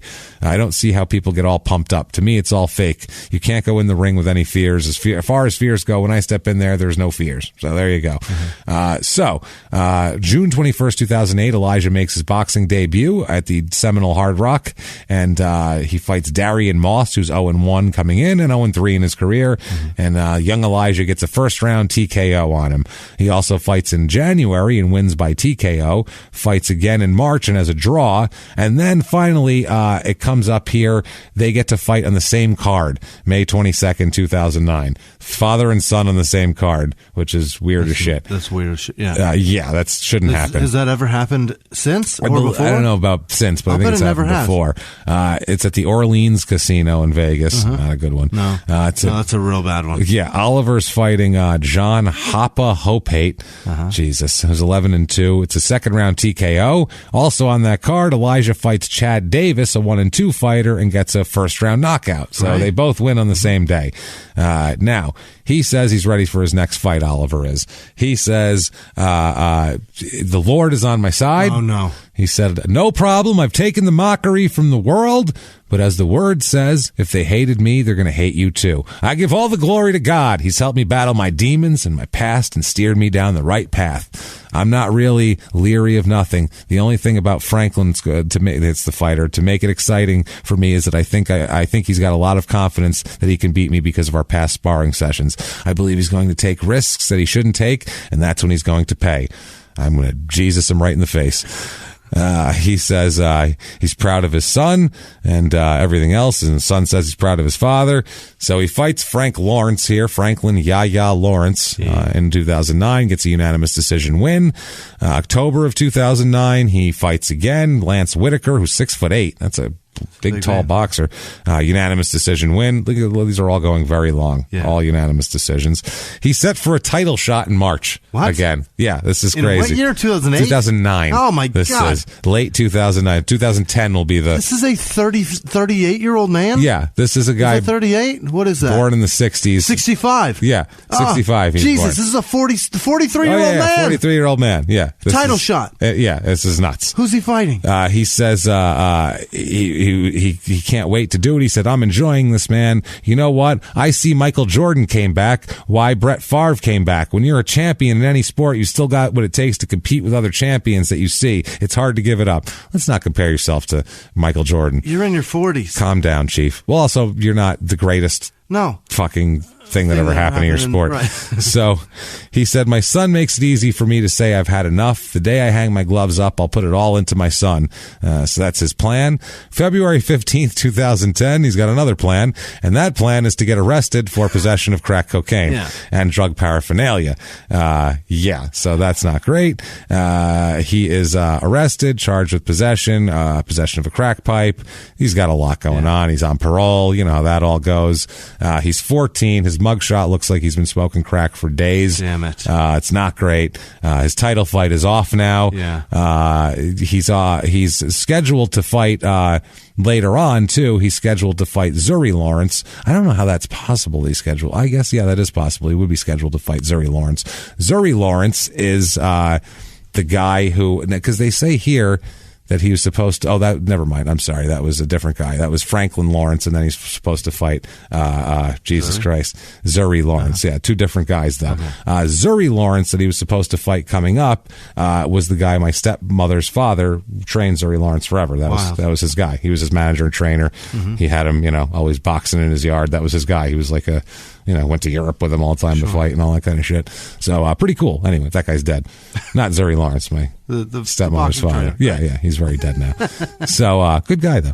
So, they after he got arrested, they kind of called off the fight because they didn't know if, he'd be around. Sure. Because, around the edges, peripherally, there's a lot of people that are going to get fucked over if he doesn't show up, if he gets arrested again, if he's put in jail before then. A lot of people's kids eat based on this fight. Not to mention his kid, he's fucking got to be embarrassed by now, because now his kid's out in the open with all this shit, and he's got 6 other kids and his wife and all these fucking people. I feel bad for all these people, Jimmy. I really do. But not nearly as bad as I feel for Oliver McCall, an exhibitions assistant at Wolverhampton Art Gallery. He couldn't do that. Where is that? It's in England. He's from University of Birmingham. That's not Wolverton? No. Oliver McCall is a bunch of British guys.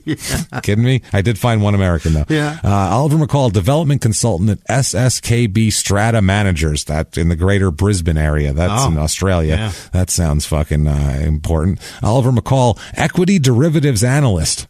Okay. That means with Citibank. Equity derivatives analyst. I don't even know what the fuck one of those is. It's where so you're smart. Start? This is in the Belfast metropolitan area. And finally, Oliver McCall, student at Thornridge High School in Potwin, Kansas. Oh, you poor bastard. Potvin, whatever the fuck it is. I found that too. He lives in Pot something, Kansas. June 15, 2010, he's fighting again. He fights Timur Ibragimov. Jesus Christ, from Uzbekistan. Unanimous decision lost, 54-10. December 7, 2010, he fights Frace Akendo. It's a split decision win. Then he fights Cedric the Boz Boswell. Very creative. You bastard. Very creative. 2011. They should have to retire these when other people have them. Yeah, LT, the Boz. Right. Can't have when them people anymore. are better than you at whatever they do. When they make it famous, you don't get to do it. And just the Boz is just more famous than you're going to be. Right. You're not going. You could be better than him, but not as famous. No. So unanimous decision lost there, 55-11. August 20th, 2011, at the Houston Athletic Fencing Center. Yeah. So you're boxing where people fence? Fencing, I guess. He fights Damian. Or is it where they sell fencing? I don't know. It could be just a fencing depot where you can stop and get some chain link on the outside. Fight between the chain link and the vinyl. Bring your truck and pick up some chain link on the way out now. Come on now. He's the best fencing in Houston. He's a 30-2 fighter. This is a unanimous decision win. So, I mean, he's still winning fights, 56-11. November 2011, there's a fluff piece on him. Oh, no. ESPN.com. He is fucking good now. He said he's tried to forget about the crack pipe and steer away from mood-altering substances. He wants none of this shit. He said, I've been off drugs for almost a year now. Oh, boy. Oh, good for you. Let's celebrate. He said, I'm sitting at my church, the First Baptist in Fort Lauderdale. I've been doing Bible study and surrounding myself with very respectable people. That's rubbing off on me. He says, they said, well, how long is this going to last? He said, I don't know. It's a couple of months so far. I've went 6 or 8 months. I take it one day at a time. The past is the past, but I still got to remember the things that brought me back to the drugs. He says, I've been waiting for this opportunity for 10 years to be able to get another title shot. He's talking about fighting Russians and Uzbekistan and different Soviet bloc guys. He said, you have to bulldog the guys like in a street fight. You have to knock these guys out. If you don't knock them out, they get really relaxed. I'm still fighting. I've been blessed by God, and I'm still good at what I do. I can fight at this level and still win, and when I'm not effective at the elite level, I'll start training and managing. But I believe I can be successful in winning a world title. I'm still at my best. And they said, as good as you were when you were 25, and he says, you haven't seen the best of Oliver McCall. He said, in your 40s. In your 40s. He said, I've been out, this is almost 50, by the way. He said, I've been in and out of drugs and things of that nature. I was never able to manifest the best of me. Right now, I'm drug-free. I've got a good team behind me, and I think you'll see a better Oliver McCall than at any time in my life. Problem is, this is the time you're supposed to do drugs. Do drugs now, when your body's already fucked up. It's over. Before, keep it pristine and make your money, and then you can afford drugs later. So he says that he wants to be like George Foreman and be an old man winning the heavyweight title. Oh, my God. Remember, he came back late and won it. George Foreman, McCall says, quote, about being delusional, I thank Big George Foreman. That's why he says he's not delusional. Yeah, but George Foreman's got enough money from little barbecue grills that he doesn't have to fight. Well, Foreman says, quote, my story's a bit off course. Enough of the George Foreman stuff is what George Foreman says about that when they ask him. Don't bring George Foreman into this. Yeah, they talked about Bernard Hopkins fighting fighting at 46, and he's fucking his shoulder up in the middle of it, and losing a fight. Right. And he said Hopkins was screaming about his shoulder like an old man with rheumatoid arthritis. I might have said to Oliver, "Why don't you get a real job?" That's what he said. So I could use somebody to put together my barbecue grills. Yeah. That's the fucking thing. He also says he thinks Klitschko would beat McCall's ass for him, and he says, quote, he'd get hammered pretty bad. Old age has nothing to do with it. Even when he was young, he didn't keep in shape, which I think that's bullshit. And in his heyday, though, I think he had a puncher's chance against anybody. I think he could have beat anybody. George Foreman didn't keep in shape. Oh, that's what I'm saying. In his heyday, he did, but just later on, he was fat as fuck. I mean, he had a roll over his fucking boxer. In the 70s, he was a bad dude. His shoulders were way wider than his hips. Were they? Oh, yeah. Because at the end there... You look at that fight with Ali in Africa, fuck, dude. He was a big... dude, he was a big... He had pecs and shit. He was a big imposing motherfucker. I don't remember him having pecs ever. He also had big hair. He had a big afro and everything. George Foreman did? Big ol' afro, yeah. Why don't I remember that? Big afro, mustache, fucking... And a mustache. Jacked muscles. And pecs. And he got rid of all of them. And he brought his dog over there. And they didn't like him because he brought a German Shepherd, which they've had bad experiences with. And they were like, we don't like your dog. They rooted for Ali. So 2012, he's fighting in Germany. Francisco Pianetta, who's 25-0-1, and he beats McCall. That's a loss from a unanimous decision. Still no knockouts yet, though. You notice that? Yeah. December 7, 2012, his son Elijah loses to Andy Ruiz Jr. Just keep that in mind for a minute. May 18, 2013, pushing 50, he fights in Poland. He loses another fight, unanimous decision, goes the distance. Also, Elijah fights on the same card and loses two. Really? It's fucking amazing. Dad and son, they do it again. They did it again. This time they lose. This time they lose. Okay. February 1st, 2014, again in Poland. He wins a split decision against Marcin Rakowski, who was 12-0 coming into the fight. Makes him 57-13. 2014, he gets a rematch against Rakowski and loses a unanimous decision. Now he's set to fight a guy named Jamal Woods, and Oliver McCall didn't show up for the fight. It didn't end up happening. Now the other guy, Jamal Woods, said Oliver McCall didn't show to the fight because he was scared at the weigh-in. I don't think that. Maybe he was asleep. Then he said, Oliver McCall is a has-been, and he didn't pay me for making a 12-hour trip to the fight. I have a reputation that is known, and I don't back out from fights. I sure don't back down from fights against an old man. He's a has-been, and it shows that he's not the man he used to be. He got scared at the weigh-in and didn't want to fight. Someone told me he had a mental breakdown, but I was also told he had a family emergency. Either way, he didn't want to fight me. He doesn't want none of this. So, then this Woods challenges Elijah to come out of, because Elijah ends up hanging it up in 2013. He ends up challenging Elijah. How about that? His career is going further than his son. This is July 2018 we're talking about. Yeah. So he's 53, Oliver McCall, and his son is boxed and retired already. He says, quote, so he said that I come to find out Oliver McCall got on a plane and left. I had a long trip and I'm not getting paid. In this boxing business from now on, I need my payment beforehand. Comedy, man. Yeah. Fucking comedy. Came all the way here. Well, sorry. There's no crowd. I don't know what to tell you. Nobody sold anything. What do you want me to do? He got scared and left. A legend who knocked out Lennox Lewis. Oliver McCall, that is a girl move. This SOB ran from an ass whooping and was shaking and shit at the weigh-in. God said for him not to fight me. He ain't shit but a has-been. Bring your sorry-ass son out, Elijah McCall, to take your ass whooping instead. So this guy's a real fucking charmer. Yeah. He's funny, though. I'll beat your kid, too. Now, the question the reporters had is, how the fuck is a 53-year-old licensed to box? Yeah. And the state of Texas said, he's good. Literally, they said, quote, I can confirm Mr. Oliver McCall met all the requirements to be licensed to box. He had at least one hand and a head. Right. It's Texas. Jesus Christ. He can box here, but he can't drive through here because we will ticket him. We will ticket him. For 1 mile over. For nothing, even if he's going on. And we will lie. Yeah, they're going to lie. They said he meets the statutes. A Texas doctor cleared him to fight after conducting a physical examination. By the way, do you know how they end those physical examinations? No. This is the boxing examination in Texas. They do a physical, and if you pass, they run outside and shoot 2 guns in a circle while they go around in a circle, all 6 shots each. That means you passed. That's how you do it. And then the doctor goes back to castrating bulls. And then he goes, I got to go now. I got other things going on. Now, November 30th, 2018, he fights again. Oh, my God. 53, the HEB Tennis Center in Corpus Christi, Texas. He fights Larry Knight, who is a 3-16-1 fighter. Gets a win, unanimous decision, 58-14. Jesus, 70-something fights already. May 31st, 2019, this fucking year, doesn't seem like he should be fighting. He's in Mexico fighting Hugo Lomelli, and who's a 21-13-1 fighter, and he knocks him out in the second round. Well, how about that? Oliver wins. He's back. 59-14. He's ready to go. He's at 59 wins and he's almost 59 years old. He's almost 51 for each age. August of 2019. Now Shaq is going to fight Oscar De La Hoya. What? In an exhibition fight. Why? For charity. Some charity bullshit.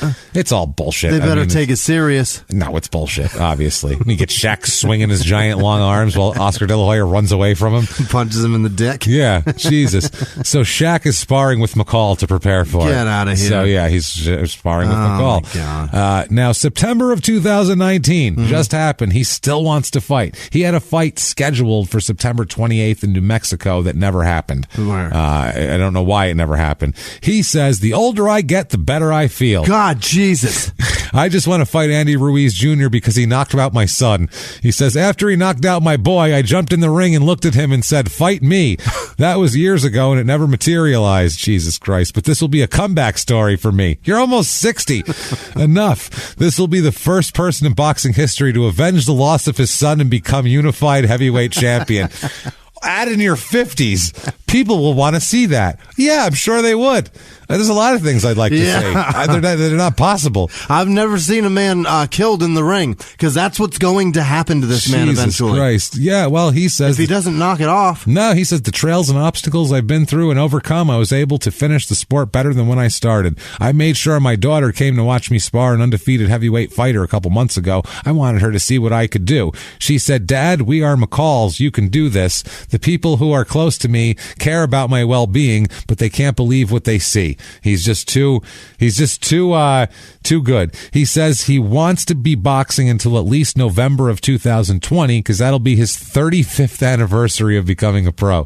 That is crazy. That is nuts. 30 years of 35 boxing. Yeah. Well, then another 5 for training for the amateur shit. So it'll be 40 years of boxing, 35 of pro. Oh, Jesus. The major motivation for me is I just love the sport of boxing. I want to make history. His son Elijah's last fight was in 2013. He had a 12-3-1 record. Can't get enough of Oliver McCall. No, I can't. He's amazing. Amazon.com has a really cool Oliver McCall signed Everlast boxing glove. It says Oliver McCall Atomic Bull on it, which is pretty cool. $52.14. That's a for a heavyweight boxer's. I think it's a smaller thing, but it's a little glove. It's signed. But for a heavyweight boxer's autograph. Yeah, the champ. $52 plus free shipping. Wow. Not bad on Amazon. And then also they have a bunch of Oliver McCall cards. One of him in 1991, one in 2011. It's like an old, old-timey guy. Hey, former champ type guy. Right. And that, my friends, is Oliver goddamn McCall. He's still around. He's still around. He's still looking for fights. We're going to get an update on this. Oh, he's still looking for fights. You'll get this is going to end sports terrible. Updates, crack updates. There's all sorts of updates for him. It's not over at all. Wow. But yeah, that is Oliver McCall, everybody. Holy, we were saving that one. That was one I kind of had in my back pocket there for a while because I knew it was a nuts one. That's a damn good one. It's a fucking crazy one. So hope you enjoyed that. If you did, I know what you can do. You can head over to Apple Podcasts and you can give us 5 stars. That helps a lot. Doesn't matter what you say. You can say you're following instructions, following directions. These guys made me do it. Right. I'm being held against my will. I'm in a tiny room in the basement. You can say anything you want. Really, honestly, it just really helps move us up the charts. We don't know why, but we appreciate that you do that for us. Head over to shutupandgivememurder.com where you can get everything small town murder and crime and sports related. All of your merchandise, all of your information, all of your tickets to live shows that are coming up very soon. We're going to be announcing announcing a huge slate of live small town murders, maybe a couple crime and sports sprinkled in there.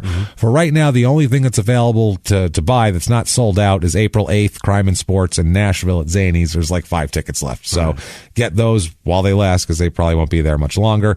Grab those. If you want to follow us on social media so you know when new tickets come out, because we announce it on there even before we do it on the show. Right. You can follow us at Crime and Sports on Twitter, at Crime and Sports on Facebook, and at Small Town Murder on Instagram, and get all of that information there.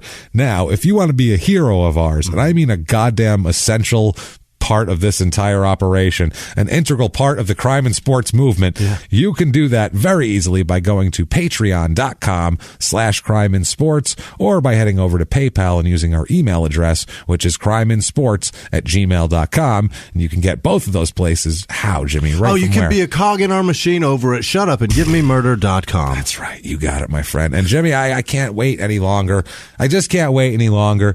Do it without sobbing, but hit me with the list of the greatest people in the world right now. This week's executive producers are Holly Boutier, Jeremy Ebert, Tanya Volanek, Tyler Flores, and Courtney Flinger are getting married. Hey, congratulations. Congratulations, you crazy kids. And Jessica Christensen's 9-year-old daughter, daughter Joey. Yeah, Joey. She's having surgery. Yeah, we saw her in the hospital there on social media. Poor Joey. Joey, feel better. I hope your kid gets ass, kiddo. I know it's scary. You're going into surgery. It's tough. You're going to make it. You're just fine. I can't believe you listen to this. And thank you for listening to this. And you've learned some lessons. Don't Be smoke good. crack. Listen to your folks. Yeah. And then Jordan Bennett also. Thank you guys so much for everything you do for us. Quick thing before you go into the other thing. I just want to tell everybody, for convenience, and this isn't like a, hey, you're annoying. It's a to streamline this process better.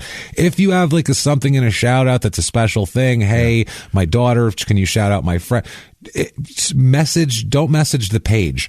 Message Jimmie specifically. Jimmie does the shout out. So send everything shout out related to Jimmie, not because we mind getting it, but because then it has to get, then we have to like show, hey, Jimmie, and give it to him. And well, Jessica, bless her heart, she sent it to fucking everybody. That was fine. But I mean, like, otherwise, sure we saw it. It can get lost in the shuffle, and we don't want to get lost in the shuffle. If someone's out and then the message gets lost, and we don't want to get it lost in the shuffle. Then a birthday gets missed, and then you're like, what the fuck? So Jimmie, I didn't mean to do it. Exactly. So I'm sorry. Continue.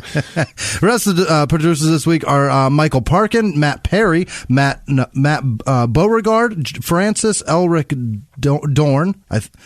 I don't know what I did there. Dorn. It's the major league. So many. Dow. Oh, it's Dow. D-O-W. Oh, okay. Got it. Crystal. I'm terrible at this. Crystal Wesseman. Kristen Leone. Brendan Russell. Okay, here we go. Carrie Brantley, Jeff Jewett, Ryan Blake, Beverly and Jeffrey Gladden, Beth Green, Jessica McCoy, Trish Washington, Tim Brooks, Eric Gordon, Kyle Carson, Jocelyn Cruz, Alyssa Sylvester, Richard Lovell, Morgan Morrison, Maglius Quintero, Javette Clark, I think, Javette. I think it was Javette. Sonia Borgen, Katie Lila, Marin Paulson, Matt Gibson, Brandy Dunkel, Kylie Gallagher, Kelly Ronquist, Sydney Johnson, Brandy Smith, Angie with no last name, Byron Perry, Gabrielle Rebus, Amanda Sineska, she donated twice, both ways. Thank you so much. Thank you. Jessica Skinner, Catherine Valek, Ryan Smith, Shalima Althaus, Shalima, I think it's Shalima. No, it's 2 M's. Who knows? We don't know. I sure don't. Linda Bright, Danielle Doan, Erica Anderson, Cynthia Takajasi, Shelley Goodman, Alana Quick, Christine Duncanson, Polly Egan, Allison Newbold, Dylan Parsons, Dana Campbell, Christina Fatinos.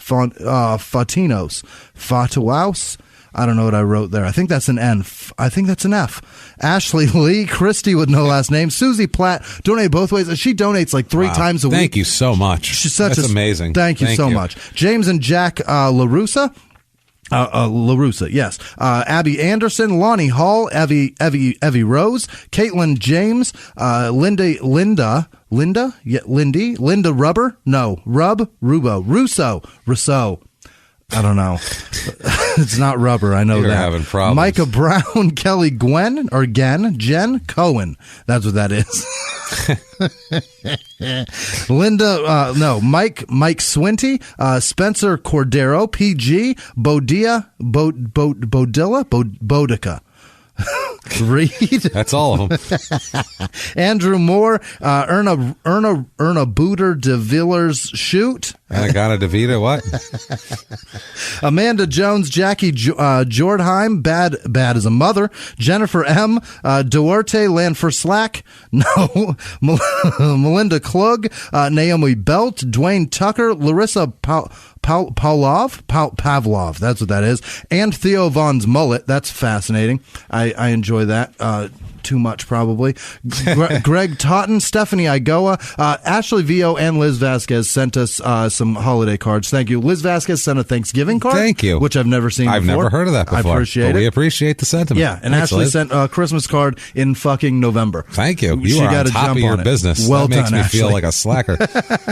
Jude Kendall, Mike Moore, Lauren Ralph, Frankie Boland, Terrence Jones, Kevin Gately, Stein Lind, Samantha Wood, Soraya Williams, Ashley Vio, of course, Kat Helms, Neil Annis, Greg Gottlieb, David Fortner, Brendan Abels, the kid. Thanks, Brendan. He's such a young kid, and he's a good dude, man. Takes care of us every week. Thank you, Brendan. Corey Kuhn, Ryan Benner, Justin Inwood, Julia Haley, Robert Phelan, Thomas Smith, Mitchell Bumgardner, Anthony Canella in Texas. Thank you, Anthony. John Lash, Jesse Hartman, Sony Johansson, Liz Vasquez, Jessica Christensen, Peyton Meadows, Reagan Shalkley, Gary Howard, 1987 sent a donation. Hey, thank you. Thanks, Rick Palmer, Bryce Law, Maria Goel, Levyland Creations, I think that's right. Tony Francisco, not with an N, and Lauren Demarath, and all of our Patreon donators. You guys,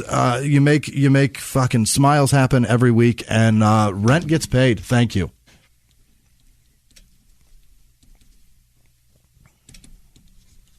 Thank you so much, everybody, for all that you do for us and for making this show a viable part of everything in our lives and enjoying it. You're really making a difference. Thank you. Thank you for everything that you do. And, Jimmie, what if they wanted to say anything to you? Thank you, call you names, call you a crybaby. How could they do it? Where could they find you? At Whisman Sucks, WHISMAN Sucks on Twitter, Instagram, and Snapchat. I appreciate everything you guys say to me. It actually it gets me through my day. That's what people always say, is that we get them through their day. But you guys, the feedback that you give us and the support that you offer, it makes this much more worth it. Where can they find you? It's helpful. You can find me at Jimmie P is funny, or just copy and paste my name from the show description. Make it easy on yourself. Why try to spell things like that? And you can follow me that way. You know, I'm out there. You'll find me. But besides that, wow, it's been a beast of an episode. It's been an atomic bull of an episode. I would say so. There's only one thing left to say, and that's live from the Crime and Sports Studios. We will see you next week. Bye.